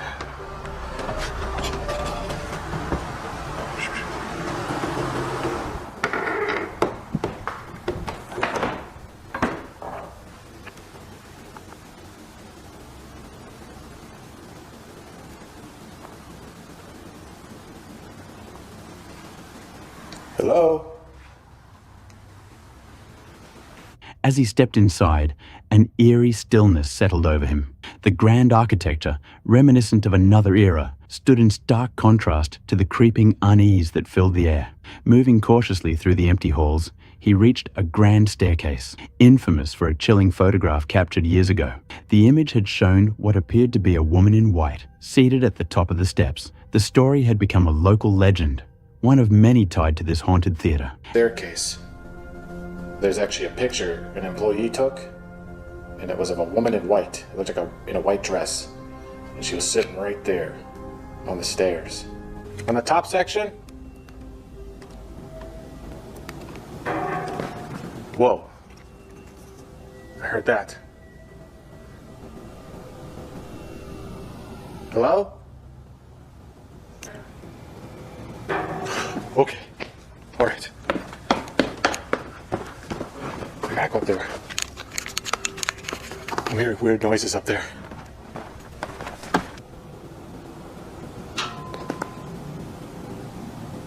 Okay.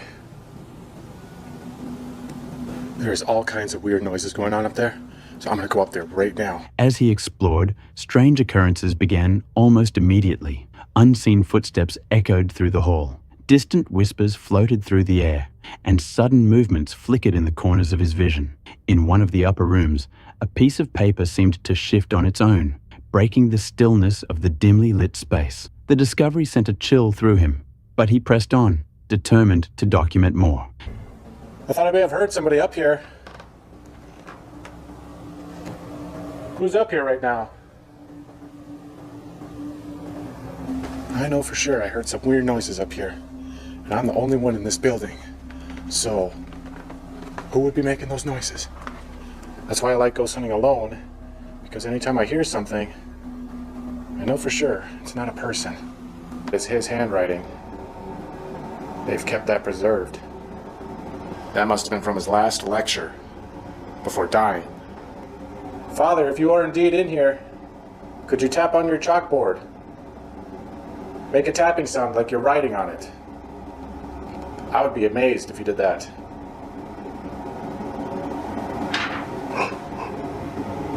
What the? That sounds like paper being moved. It was on this desk. Like, whoa, you see that? Dude, look at that.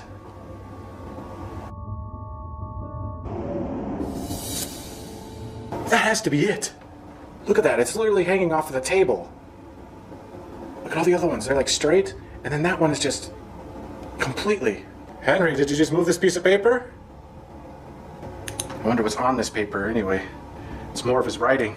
This, here.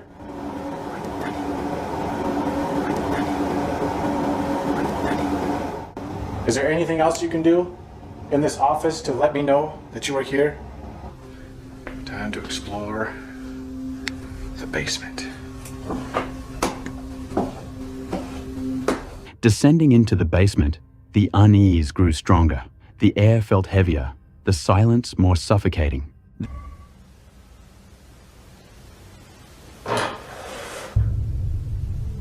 Then, without warning, a chair slid across the floor as if pushed by an unseen force. The moment was undeniable. An unexplainable event caught on camera. Feels a lot creepier down here. Not gonna lie. Hello?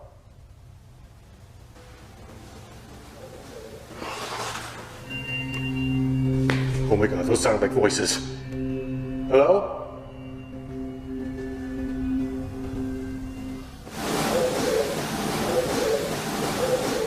That legit sounded like people talking. Who's talking?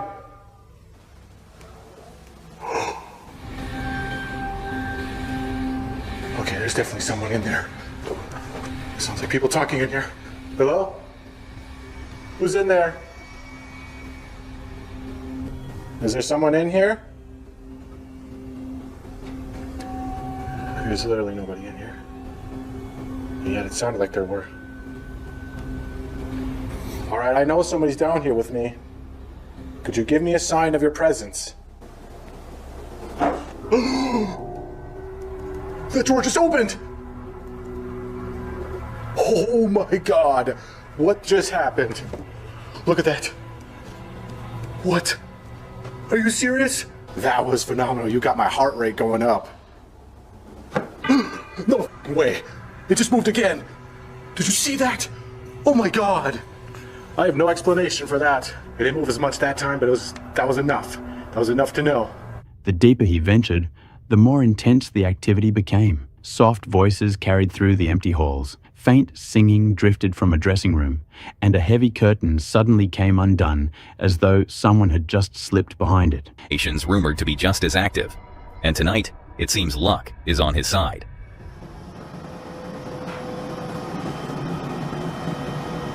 I thought I heard something up there. Hello? Let's go up there and find out what it was.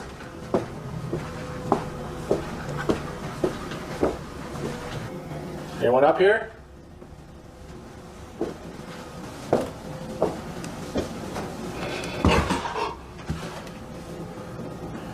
What the hell was that? Hello?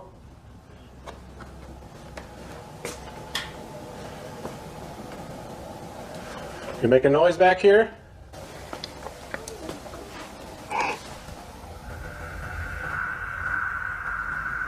Okay, I think I'm going crazy here. I just heard a woman talking.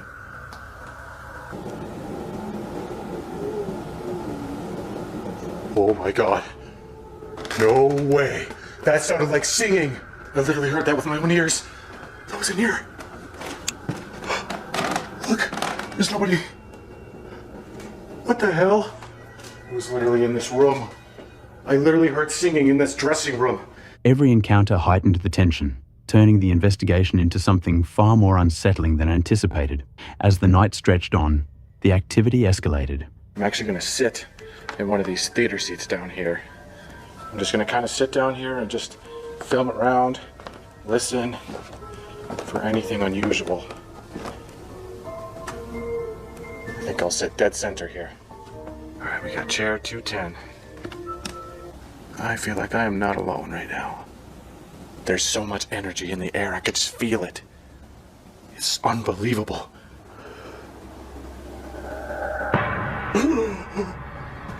Oh my god! No way did all these lights just turn on. What the fuck? Guys, I feel like I'm about to lose my freaking shit. Hello? If you just turned the lights on, could you shut them off? This theater is coming to life before my very eyes. This whole place is just alive right now. I don't even know what to say, guys. I'm utterly speechless right now. I'm just taking this all in. The upper theatre lights flickered on by themselves, while the lower levels remained cloaked in darkness. The sudden illumination cast eerie shadows across the grand hall, raising even more questions about what unseen force was at play. But the most chilling moment came just as Ian prepared to wrap up his investigation. It sounds like there's somebody up there. What the hell was that?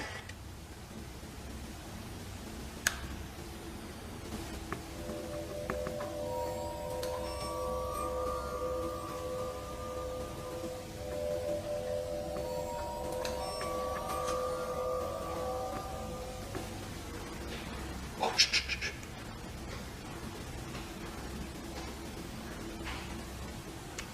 Oh my god, guys, it literally sounds like she's coming down these stairs. Madam, what's your name? Oh my god! I heard that! That was a lady's voice! Hello? Oh, holy shit! Oh my god! Dude! I just fucking saw her right there! It looked like a woman in a dress. She walked into the hallway. I gotta follow her. She went down this way. Oh my god. Every hair on my body is standing on end. Where'd you go? I saw you go this way.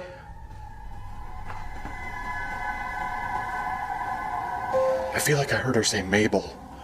It sounded like an M. Now that I think about it, that voice from earlier, A piano, untouched and silent for decades, produced a single, haunting note. Upon closer inspection, he witnessed a key pressing down on its own, one final undeniable sign that he was not alone. What the f***? That was a piano. I was about ready to stop recording. Hello? There it is. That's the piano. I just heard that. I doubt it. This thing looks ancient. I'm gonna open it up and see what it looks like.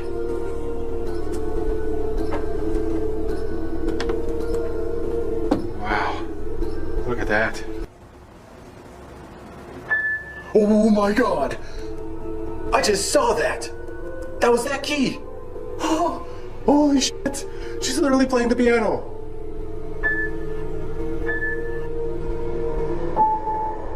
Thank you so much, Mabel. That was that key right there. That was the key right there she just played. I'm like overwhelmed. With dawn approaching, Ian finally made his way out, reflecting on one of the most intense investigations he had ever conducted. The night had provided more evidence of the unknown than he had ever captured before. Exhausted but exhilarated, he left with a lingering question. What unseen presence had been with him throughout the night? And more importantly, was it still watching? Fantastic investigation, a wonderful place. If you live in Wisconsin or in the Midwest and you've never visited this place, come check it out because it's a phenomenal location. They still do shows here, and I'm sure they'll let you wander around too and whatnot. There's a lot of history to this place and just a lot of cool stuff to see. Number 7. During a trip with friends, Reddit user Conscious Swing7599 shared an unnerving experience while recording a podcast in the woods. No, I don't know. In 40 years, I'm retiring. What are you going to be doing? I'll be close to retiring, I said. I don't know, dude. That's going to be me, dude. I can't see myself doing anything but one of those like trashy office jobs, dude. Guys, there's a little jiggling going on with our doorknob. I don't know what's going on there. I don't know who that is, or if I call my dad, I know we're not going upstairs. That's for sure. I'm hoping he's going away. This is the 3rd time he's done that. Let's go. I don't think he's still here. He's been just walking around. Dude, know if we can really even see him. Oh my. Oh, you can kind of see him. Oh. The group had been chatting casually, discussing their future careers, when something outside interrupted their conversation. The sound of a doorknob jiggling caught their attention. At first, they brushed it off, assuming it was just a random noise. But when it happened again, and then a third time, it became clear that someone was outside. Uneasy, they whispered among themselves, debating whether to check it out or stay put. One of them mentioned calling a parent, while another insisted they shouldn't go upstairs. The tension in the room grew as footsteps could be heard circling the house. Then, through the window, they spotted something, a shadowy figure moving in the distance. It wasn't just their imagination. Someone was out there. I'm not slowing down, dude. I'm not risking this. Be careful. You don't want to hit him, dude. He's just walking around. There he is. There he is. There he is. God. That's creepy. What the heck? Later, as they drove away, the situation took an even creepier turn. On the highway, they saw the same figure walking along the roadside. The eerie sight made them question what had really happened. Had this person been following them the entire time? Number 8. This footage comes from the Brazilian YouTube channel Caçadores de Umbras, where Luca and Yuri take on some of the most terrifying paranormal investigations. From exploring haunted locations to uncovering chilling urban legends, they push the limits of fear and share every eerie encounter with their audience. In this particular video, Yuri and a friend had set out on a casual camping trip deep in the Brazilian wilderness with no intention of filming content. It was January 5th, 2025, and at first, the night was filled with laughter, stories, and the comforting glow of their campfire. But as the forest grew quieter and darkness settled in, the atmosphere suddenly changed. A distant, chilling scream pierced the silence. Though faint, it was unnervingly close, sending a wave of fear through them. Unsure of what they had just heard, but unable to ignore it, they grabbed their phones and cautiously moved toward the sound.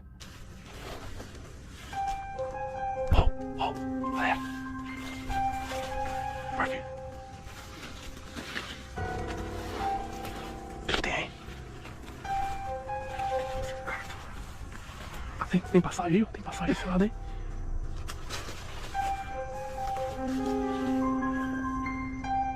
Nada.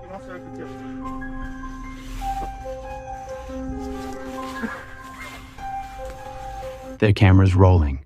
As they made their way through the dense trees, a faint glow appeared in the distance, a fire, still burning. They exchanged uneasy glances, realizing they weren't alone.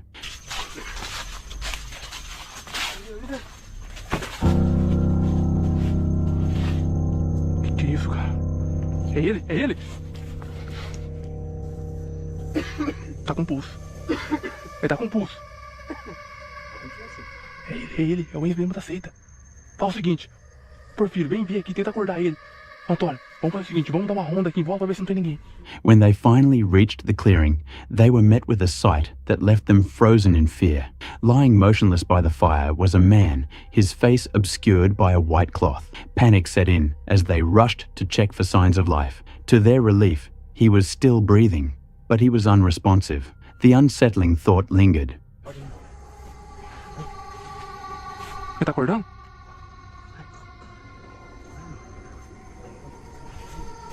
Uma coisinha, Antônio? Não. Nada. Fica de olho, que eles podem vir em qualquer momento, a gente tem que ser rápido. Catou você? Já foi pra você sair da cidade? Who was he, and how had he ended up there? More importantly, was whoever had left him there still lurking nearby? With their nerves on edge, they debated what to do next. After a tense discussion, they decided to call the authorities and stay with the man until help arrived. As they waited, he slowly regained consciousness, but despite their efforts, they couldn't communicate with him. Moments later, the police arrived, thoroughly searching the area for any clues about what had happened. Still shaken, the friends knew they couldn't stay in the woods any longer. With a sense of relief, they packed up and left. This clip comes from the YouTube channel Dee's Dark Adventures, where Dee explores eerie locations in search of answers and possible evidence of the unknown. In this video, she shares an unsettling experience from a walk in the woods near her vacation bungalow in Ohio. Initially, she had no plans to film anything, but what happened that day was too disturbing to ignore. On June 29th, 2024, Dee set out for a peaceful walk with her 2 dogs, enjoying the pleasant weather. Everything seemed normal until they ventured deeper into the forest. Suddenly, her dogs started behaving strangely, becoming restless and alert, as if sensing something unusual. Mara, calm yourself. You're gonna get yourself in trouble. Come here. My dogs won't harm you. They're just really excited. Stay close.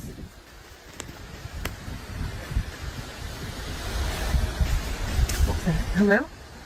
Hi. I just heard a footstep. Maybe a branch fell or something. I don't know. Hello? As she continued walking, the uneasy feeling only grew stronger. Then, strange noises started to emerge from the dense woods, rustling leaves, snapping twigs, and faint but deliberate footsteps. Here's the echo. Don't you do it. What you got? No. Leave it. I said leave it. Come here. Samara. Samara. Come. Here. Good girl.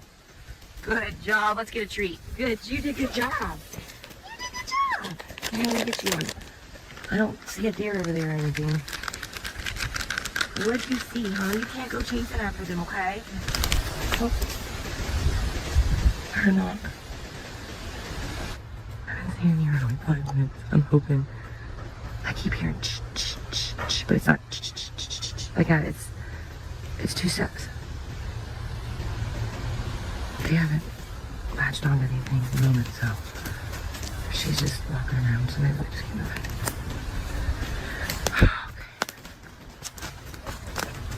Despite her efforts to stay calm, an overwhelming sense of being watched settled over her. The deeper she went, the more unsettling the atmosphere became. Her dogs remained tense, refusing to relax, making it clear that something was off. As she tried to push forward, more strange sounds echoed through the trees. Oh, see? Yeah.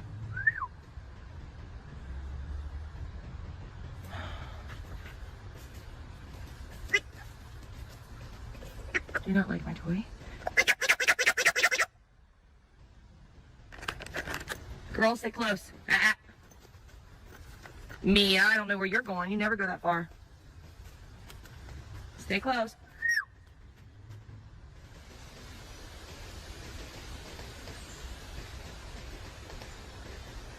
Hello? My dogs won't harm you. There was the rock clacking. Clack, clack, clack, clack, clack. I'm gonna find my way to the trail. I'm getting out. Come on, girl, stay close to me. Come on. Good girl. Good girls. Someone's walking. A distinct knocking noise seemed to come from within the forest, growing louder with each passing moment. The eerie silence between the noises only heightened the tension, making her question whether she was truly alone. Eventually, she decided to turn back toward the trail, hoping to shake off the overwhelming discomfort. But before she could leave, something caught her eye. Glowing, reflective eyes staring at her from the shadows.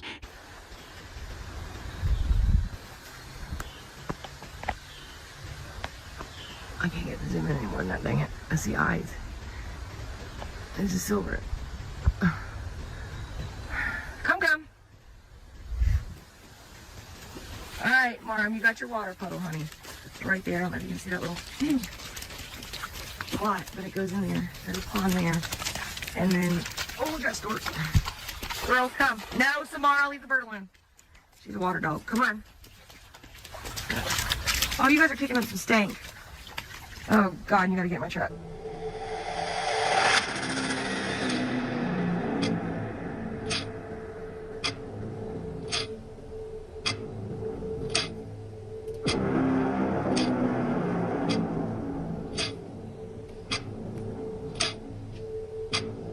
She attempted to zoom in, but the camera struggled to focus. Whatever it was remained motionless, watching from a distance. Uneasy and unwilling to take any chances, she quickly made her way back to safety. Once inside her truck, she finally felt a sense of relief. Later, while reviewing the footage, she noticed figures standing among the trees, something she hadn't fully processed at the time. After uploading the video, speculation began. Some viewers dismissed it as a trick of the light, while others believed she had encountered something far more mysterious, possibly even a creature lurking in the dense forest. With no clear explanation, the mystery remains unsolved. What do you think was really out there? Number 2. On January 15th, 2025, Marcus Brinkley and his 2 friends set out for what they thought would be a simple camping trip near their neighborhood. They had camped together before, but this time, Marcus decided to record the experience for his YouTube channel. His content was usually lighthearted, filled with outdoor adventures and fun moments, but this night would take an unexpected turn. The evening started as planned. They gathered firewood, set up their camp, and joked around as they worked. The woods were quiet, with only the occasional rustling of leaves and distant barking from nearby homes. The cool night air made for perfect camping weather, and everything seemed normal. After setting up a sturdy base with logs and sticks, they briefly left to grab extra supplies. Y'all see it? Y'all see it? That's if he told you the thing. Look now. Look right here. God dang. It's sturdy. Sturdy as hell. Look at it. Yeah. No movement. Cause I barely moved that big. If we move that fly, that big won't fall. I am not even gonna hold. When they returned, something felt off. The once peaceful stillness of the forest now felt unnatural. The air was heavy, the silence almost suffocating. The usual sounds of nature, chirping insects, distant wind, had vanished. It was as if the entire forest was holding its breath, trying to ignore the uneasy feeling. They lit a fire and continued with their night. Wanting to ease their nerves, they decided to explore the area, hoping to prove to themselves that nothing was out there. As they wandered deeper into the trees, they heard it, faint at first, then growing louder. We're finna go explore. We done put out the fire. Yeah, we don't put out the fire. We gonna start it back up, but yeah, this but phone's going dead. It's on 2%. yeah, but we finna explore it for a little bit. Come on, hold on. Shine light on me, bro. Come on. Come on, man. Did you hear that, bro? Nah. I think I just heard it. Must be. I heard dogs. That's what I hear. What? Oh shit! Oh shit! Oh shit! Go! Go! Go! Oh shit! Go! What? Go! Go! Go! Oh shit! What the hell?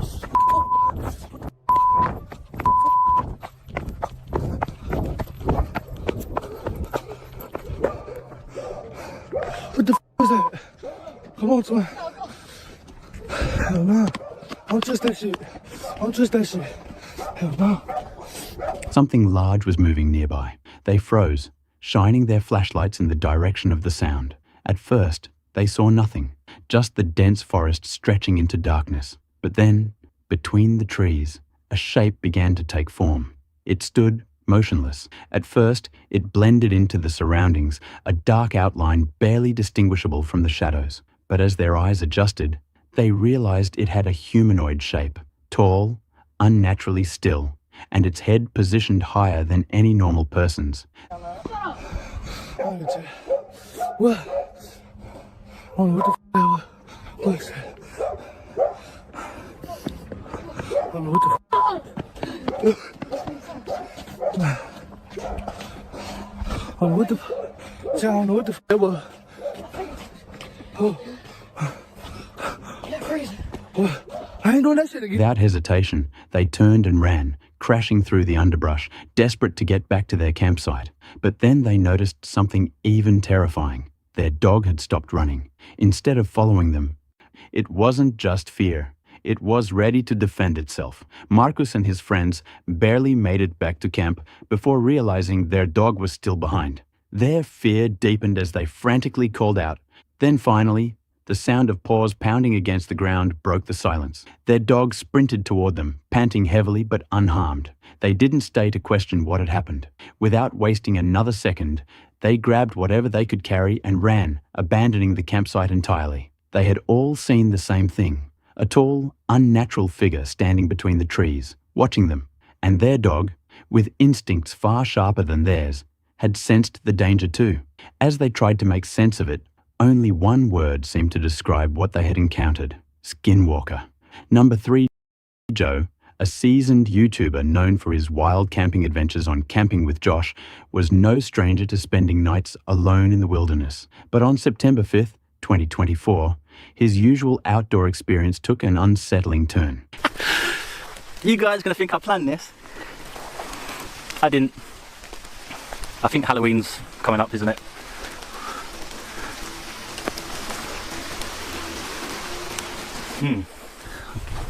Okay. As he set up camp for the night, an eerie sensation crept over him. Something about this spot felt off. Shaking off the unease, he continued with his routine, setting up shelter and gathering firewood. However, just as he prepared to start his fire, strange noises emerged from the nearby bushes. Just literally sat over there, trimming the wood down, cutting it down how I like it. And I can just hear some mad movement going on in those bushes over there. I can't tell if it's like the rainfall just making quite a commotion, or there's maybe rabbits or deers maybe walking through, or any dog walkers or whatever, I don't know. It's spooky. It'd be just the rain anyway. But I don't know why I let these things play on my mind sometimes. It happens, you know, guys, it happens. Literally, camping out solo is a wonderful thing for many reasons. But sometimes your mind just plays tricks on you.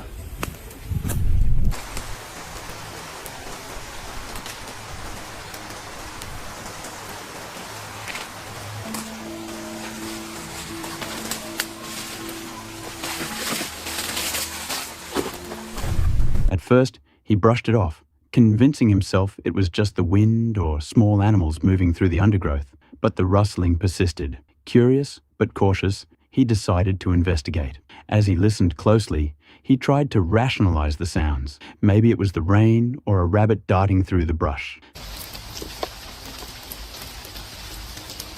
I find it really difficult. Do you know what I mean? You heard that.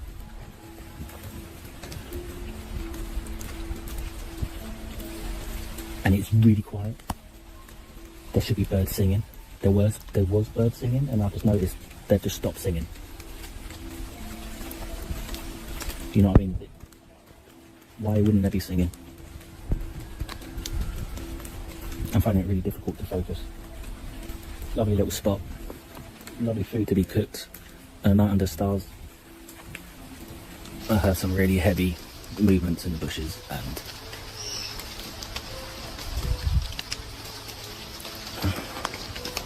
I'm pretty sure I saw something in the bushes as well.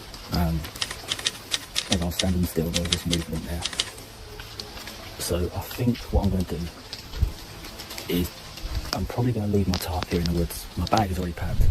Still, something about it didn't sit right. The movement felt deliberate, as if something or someone was lurking just beyond his view.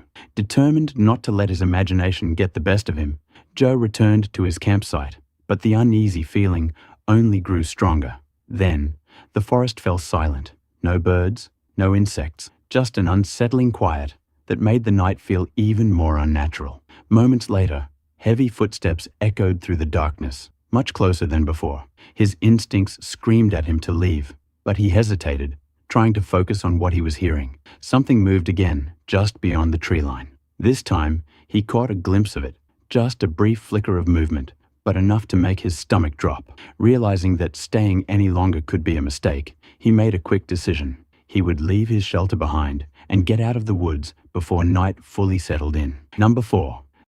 This next video comes from the YouTube channel Man Dog Wild, where Daryl, an experienced outdoorsman, has been sharing his wild camping and survival adventures for the past 4 years. His love for nature is undeniable, and through his channel, he captures the raw beauty and thrill of living off the land. For this trip, Daryl ventures deep into a dense pine forest, accompanied by his 3 loyal dogs. But this isn't just any forest, it carries a dark reputation. Over the years, hikers have reported eerie encounters, from unseen forces hurling sticks and stones to sightings of a mysterious woman silently following people through the trees. Despite these chilling stories, Daryl remains unfazed, ready to embrace another night in the wild. It's January 12th, 2025. The sky is clear as Daryl arrives, fully prepared for the night ahead. He carefully selects his campsite, sets up his shelter, and unwinds as the daylight fades. Ghosts have never been something he feared, and even as he prepares for a ghost hunt later that night, he remains skeptical.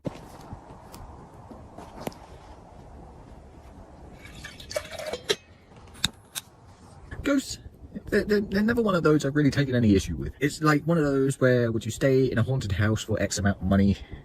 I'd stay in there for free. It just doesn't, it's not one of those that really gets to me. I won't be psyching myself out over the possibility of a ghost.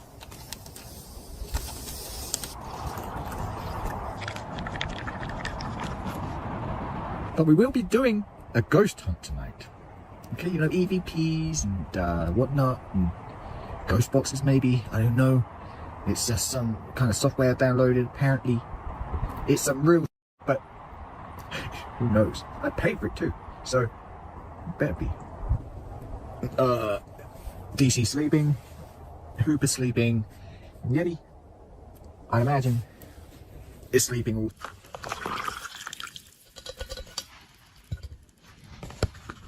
There it is.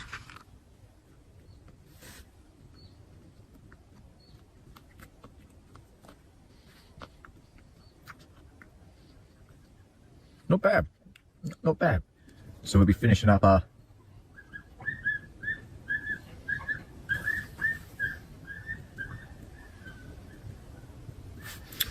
okay.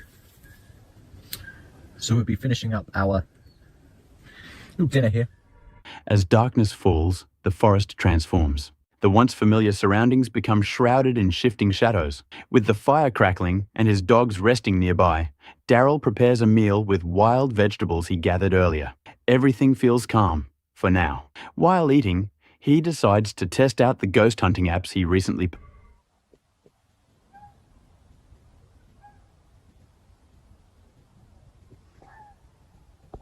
So I'm assuming that head torch, man. I'm assuming that's a fox. Oh, here goes nightfall. Strange noises. The dog's barking. We kind of ask questions and see what happens. So, are there any ghosts in the area with us tonight? If so, how did you die? Were you a train track? That's interesting because there used to be a train track nearby here. Like really nearby here. Okay. Must admit, you've got some good old battery drain here. The head torch is dead. Charged up fully. Now my camera's flashing. I don't know what the phone's doing.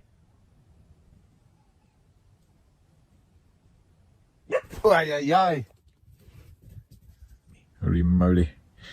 The phone's beginning to die as well. Okay. Purchased. At first, there's nothing unusual. The devices don't pick up anything compelling, and he chalks it up to superstition. But then, the atmosphere changes. A strange tension lingers, and his normally relaxed dogs begin acting strangely. Ears perked, eyes darting into the darkness, as if they sense something unseen. See how many fingers I'm holding up?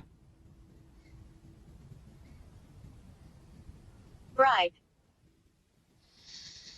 That's it's close, but yeah, it's not quite accurate. I was holding up 2 fingers. He just said, "Why are you asking?" Whoa! Shit me up. It was the I knocked the branch. But what I was going to say was, I just turned around and I saw this kind of. It was almost like a black mist. Just kind of coming along the trees, huh? Yes. Yeti. DC, come. Oh, it's DC. DC. Come here. Come here. Come. Come. Oh, it was Yeti. Was Yeti the black mist? I don't know.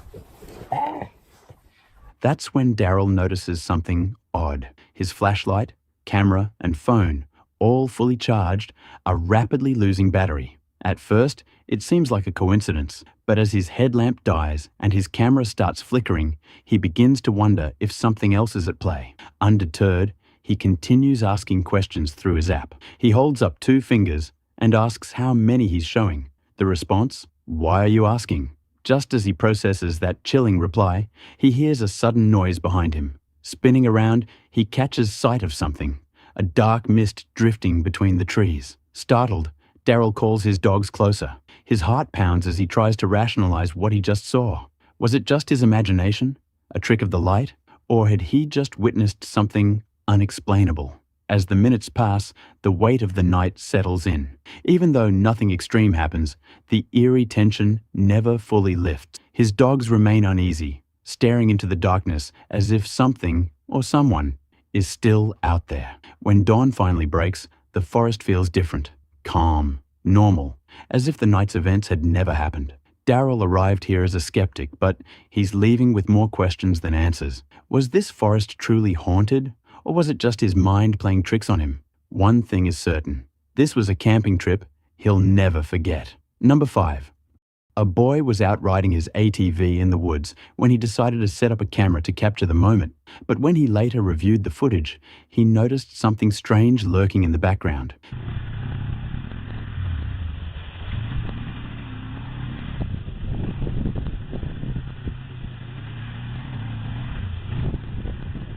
Near the tree line, a tall, dark figure moved silently through the forest. It walked on 2 legs, taking long, steady strides. The way it blended into the shadows made it difficult to spot at first, but once noticed, it was impossible to ignore. When the footage surfaced online, many viewers were convinced it was Bigfoot. They pointed out the figure's height, its fluid movement, and how naturally it disappeared into the dense woods. But others weren't so sure. The way it moved almost seemed too perfect, leading some to believe the whole thing was staged. So was this a genuine sighting of the legendary creature, or just a person walking through the woods at the right moment?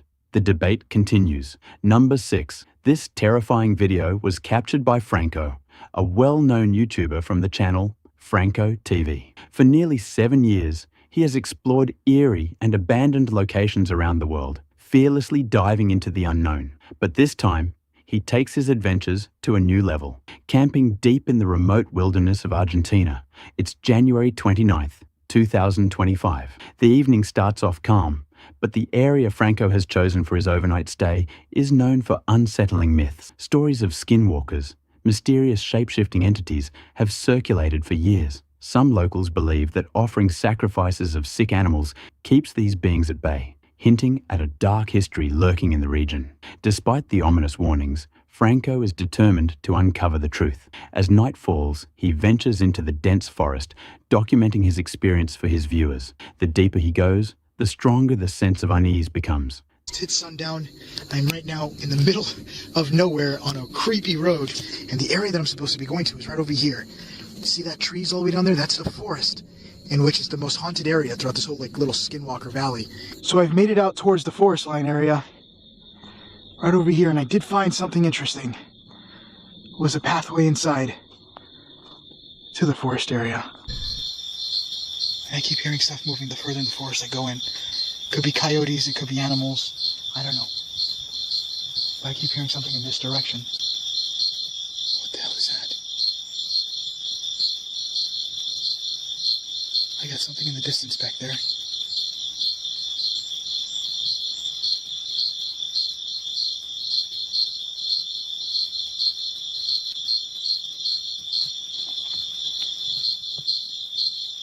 There's something back there. Then, something catches his attention. 2 glowing eyes staring at him from the darkness. At first, he tries to convince himself it's just an animal, but as he moves forward, strange sounds echo through the trees.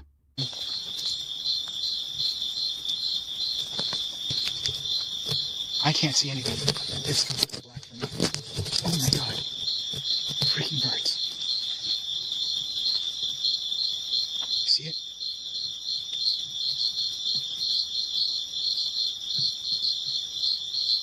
What the f is that?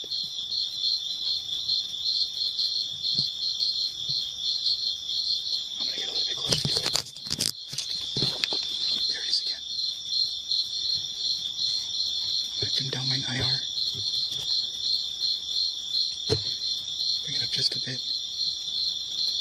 Distant footsteps, low murmurs, a gut-wrenching feeling of being watched. His flashlight cuts through the pitch-black woods, leading him to an abandoned structure hidden deep within the forest. This is absolutely horrifying. This is so stupid. I really don't want to be here right now.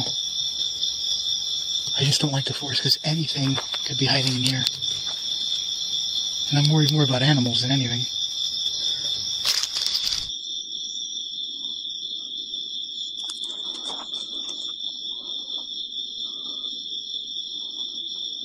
If I see someone, I'm out. I don't mess around when it comes to people. I'm gonna check the sides in case somebody's hiding on the side. What the hell is that?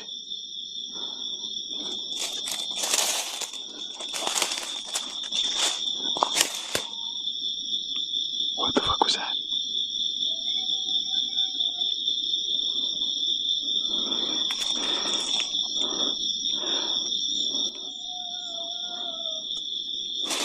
Fuck that shit. Oh, I don't know where the fuck it's coming from.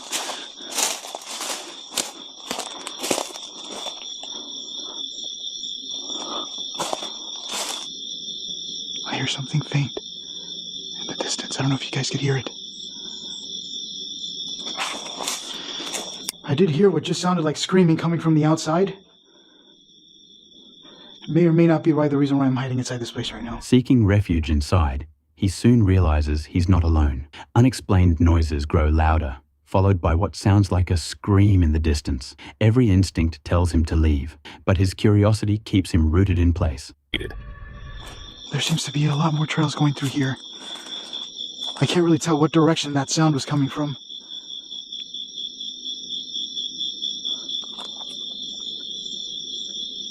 I just heard a man. What the fuck was that? Listen. Fucking shit. What the fuck was that?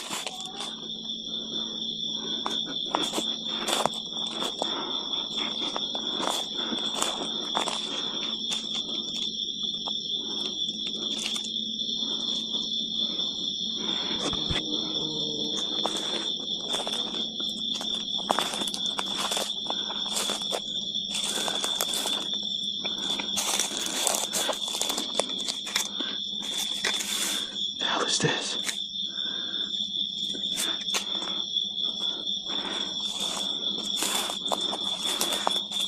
I have my knife out because if it is an animal that comes running out, I'd rather kill it than it bite me and I get rabies. A barn like structure, and there's webs all over the ceiling.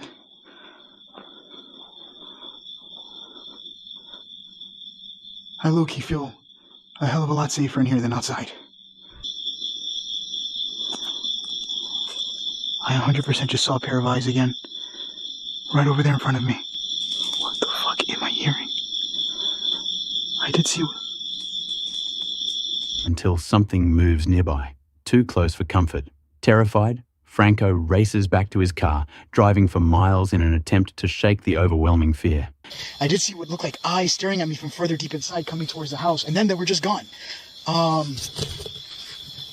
See, I'm literally just hearing what sounds like movement. What was that?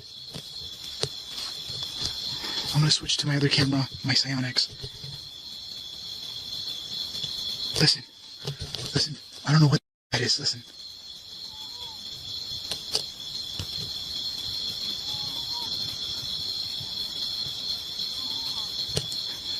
It sounds like it's coming from here.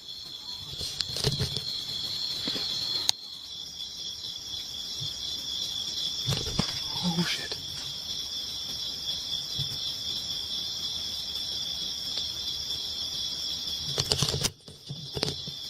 Something moved in the bushes.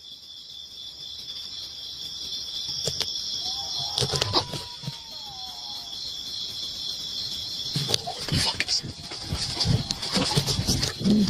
Oh shit. And I just heard something right over here.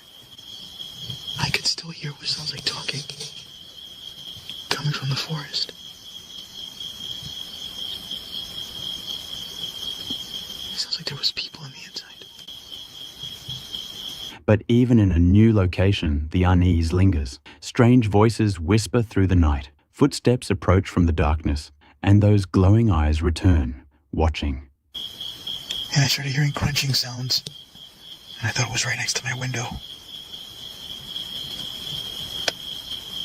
But I hear footsteps again coming from the forest. Listen.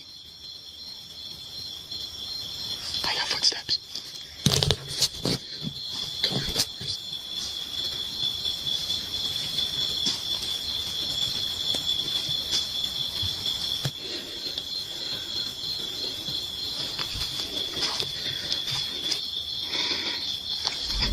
What I just seen and what I heard on the outside. So every time I close my eyes, I just keep thinking I'm going to see a random guy or something just standing in front of my door.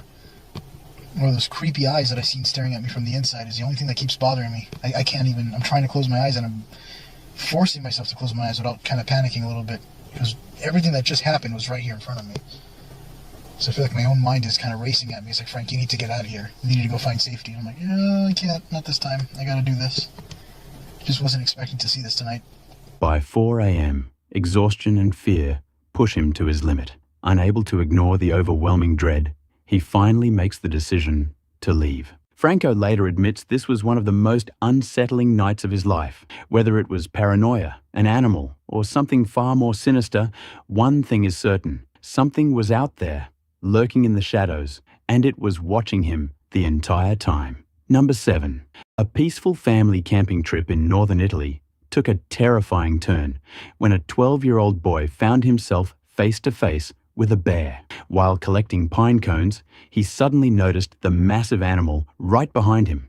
Instead of panicking, the boy remained calm and slowly walked away, avoiding any sudden movements. His quick thinking likely saved him, as the bear, most likely a Eurasian brown bear, did not react aggressively. Unlike other bear species, these bears are typically shy and avoid human interaction unless provoked. Remarkably, the boy later described the encounter as exciting, thanks to his deep passion for wildlife. In the end, his composure and the bear's peaceful nature ensured that the family escaped unharmed. Number 8.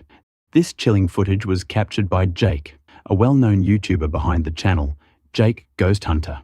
As the name suggests, his content is all about the paranormal. For the past 3 years, he's been sharing eerie encounters, from strange voices to shadowy figures that vanish before your eyes. But nothing could have prepared him for what happened on this night. It was Halloween, October 31st, 2023, a night already tied to spooky legends and ghostly tales. This time, Jake set out on an investigation unlike any other. His destination? The infamous Blair Witch Forest. For centuries, stories have spread about a vengeful spirit lurking in these woods, a dark entity known as the Blair Witch. Locals warn that those who wander too deep often never return. The most well-known case was in 1994, when 3 filmmakers disappeared without a trace, leaving behind only their disturbing final footage. People refused to enter the forest at night, whispering about strange rock formations, eerie symbols carved into trees, and the unsettling feeling of being watched. Some say the forest itself is alive, shifting its paths to trap those who enter. But Jake wasn't one to be scared off by legends. He had spent years proving skeptics wrong, capturing chilling footage even the most doubtful viewers couldn't explain. This time, he was determined to uncover the truth. He wasn't alone. His friends, Noah and Clayton, both experienced explorers, joined him on this dangerous journey. We're doing a talking head interview right now. This video is not like any other video that we've ever filmed. This is and will continue to be the scariest video on our YouTube channel. Before you guys watch this video any further, we just want to let you know that viewer discretion is advised. He just warned us that this place is dangerous. It's just outside of Baltimore, which, if you don't know, is one of the most crime-ridden cities in the entire country. We don't have to just worry about the spirits and the cryptids out here. We have to worry about people. So Colin warned us that there are hundreds of unsolved murders that take place in these exact woods that we were going to this night. Together, they stepped into the shadows of the Blair Witch Forest, unaware of what awaited them. At first, the trip felt like any other adventure. They laughed, cracked jokes, and filmed their journey. Their first stop was an abandoned church, a landmark tied to the Blair Witch legend. As darkness settled over the forest, they hurried to reach it before it became too late. We're still freaking walking. Oh my. You know I don't pull out things, dude. I thought I heard a screech up there. Really? Yeah, I'm surprised you guys didn't even hear that. No. I didn't hear that at all. Let's keep moving then. There it is. We found it. Dude, we found the bridge, dude. There could be people in there. This is the church. Oh my god, bro. We've officially found the Blair Witch Church in the middle of the Blair Witch Forest. We are here right now, dude. Right now. Look at that. Oh, man. Come here, dude. Shh, dude. Shh. There's like tribal drums. Oh my god, boys. No, look at this, dude. Be careful, guys. There is people here. We don't know who they are. Oh, we made it. There's gotta be like a party type thing going on because there were people. That's weird, though. That's what they're having it here. Dressed up as what? No, they were like dressed up in like nice clothes, like Okay. clothes. So we are here, dude. We're here. In the Blair Witch Church, We're bro. here. We found it. Let's go. But the deeper they went, the more unsettling things became. Strange noises echoed through the trees. Jake swore he heard a distant screech, but no one else noticed. Then they stumbled upon something unexpected. Evidence of this thing, bro. Yeah. Let's explore it. Dude, no, this is not normal. No, That sounded like War of the Worlds alien, bro. Guys, you guys are not concerned enough about this. That is tribal drums. That's not normal music. There's no way back here except the trail we just walked with. No car was at the entrance. And that was just a tribal horn sounding thing, dude. Like, why would that be a sound back here? I don't know. That's not I didn't even music. get back here No, that dude, way. you can't. You can only get back here from the trail. That's why I'm saying why we're here. This is not good. This isn't There's normal. gotta be like a party No, on the this, creek, this bro. one, we gotta, There has to be. Let's go find out, but this is not normal. I got somebody on camera. Yeah, yeah, I did too. Guys, sneak up there. Don't let them know we're here. Lights down, stay. Someone yelling. Lights down, stay down, be quiet. This could be dangerous. Guys, actually, lights off. Okay, lights off. Walk quiet, Chip. Pick up your feet. Everyone pick up your feet. Keep the camera. Keep the camera on though. Stay down. There's people. Where? Right there. You're on the roof. There's people.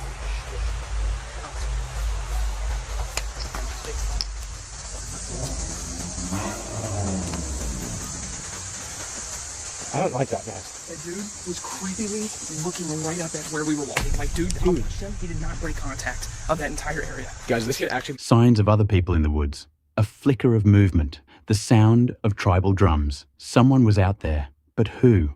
And why here? In the middle of nowhere. Tension grew as they moved closer. They spotted figures in the darkness, dressed too well to be ordinary campers. Something felt off. A wave of unease washed over them. They had heard warnings about this place, about strange rituals, unexplained disappearances, and dangers that had nothing to do with the paranormal. Despite their growing fear, they pushed forward. Their main goal was to find a Dybbuk box, a supposedly cursed object left behind by another investigator, Colin from Paranormal Files. Freaking things going on over there, but one of our goals is to find Colin's Dybbuk box that he left here in his video here along with Josh and Seth. So we're gonna try to look for it real quick for him. But anyways, guys, we're in this haunted church on the Blair Witch Forest. We have a music box set up right here, and we have a REM pod set up over there to see if we can capture any paranormal activity in here. I also have a couple cat balls. Perfect. If there's any spirits in this church, in this forest, we have multiple devices that you can use to speak with us. Can you make one of them light up by getting close to them, touching them, using your energy? You heard a tap over there? I heard like there's shale and rock over here, and it sounded like somebody just Music box just went off, dude. Are you the demon that they brought with them? Make that go off if you are. You come over here now, so yeah, you're not even close to it. It just went off. Dude, I just asked if it was the demon. We're starting to get a little activity. Oh yeah, I forgot. So I'm gonna go to airplane mode, and I'm gonna get the chronometer out, and we're gonna run the chronometer and see if any voices. Tell us who you are with this device, please. Speak with us. Come back, buddy. That is. Oh! Oh my god! Oh my god! Oh my god! Oh my god! Oh my god! Hello? You back away for us, please. Back away if you're a demon. Step back. Step back if you remember Colin, Seth, or Josh. Is it? Ghost down! That's where we're at! You're right. Oh my god. Ghost That's not good. We need to be quiet, guys, because there's people over there. But we're in a ghost town to that. Oh my god, it's up. Is the Blair Witch real? Make that go off if the Blair Witch is real.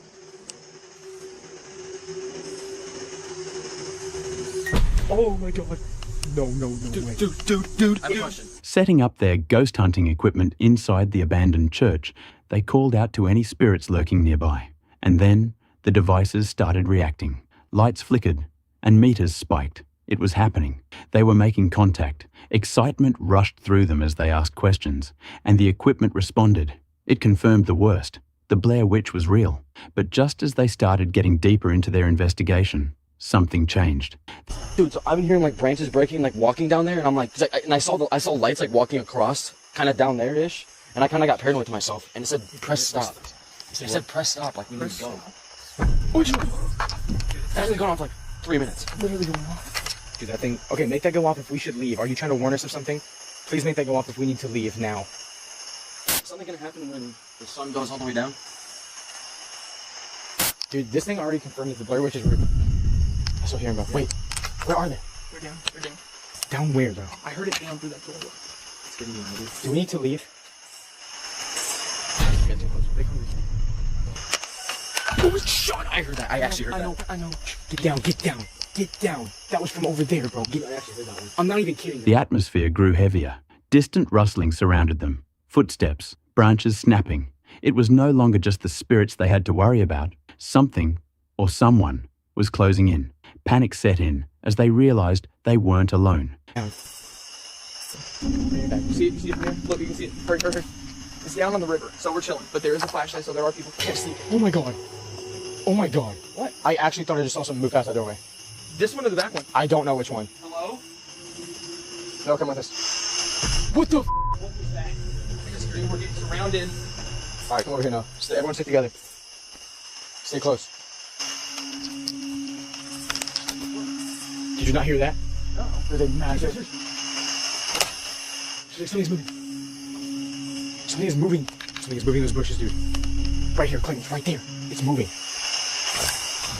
No, get in here. It's a person. Come on. Come on. Get the key. Come here.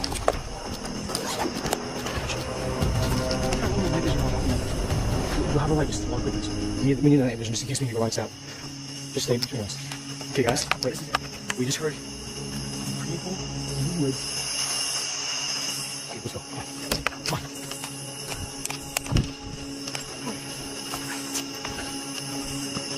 Say goodbye to the church, man. Goodbye. All of us. Stay here. God, please. Figures moved in the darkness, watching them. The team tried to convince themselves it was all part of the ghost hunt, but deep down, they knew better. This wasn't something supernatural. It was real, and it was dangerous. Then, they heard it.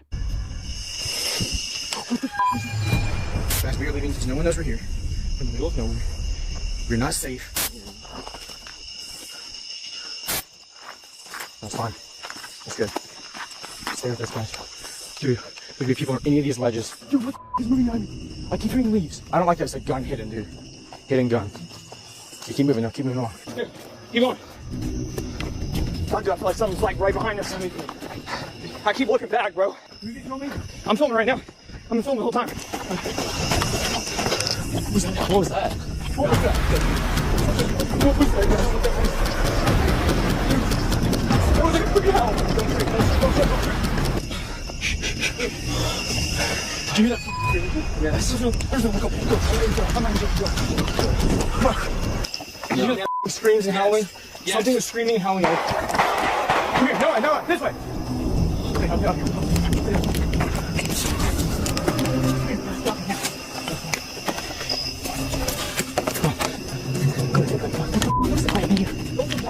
Come on. A voice, a sound too close for comfort. They had to get out. Grabbing their gear, they bolted through the forest, relying on a single flashlight to guide them. But what they didn't realize was that their light wasn't just helping them. It was making them a target. As they ran, they spotted movement behind them. A figure, holding a flashlight, walking toward the very church they had just left. That's when it hit them. They were being followed. Fear took over as they picked up the pace, racing through the thick woods, desperate to escape. Every crunch of leaves, every flicker of movement sent chills down their spines. We were just filming a YouTube video out here on this trail, and then gunshots started happening on our way back to our car.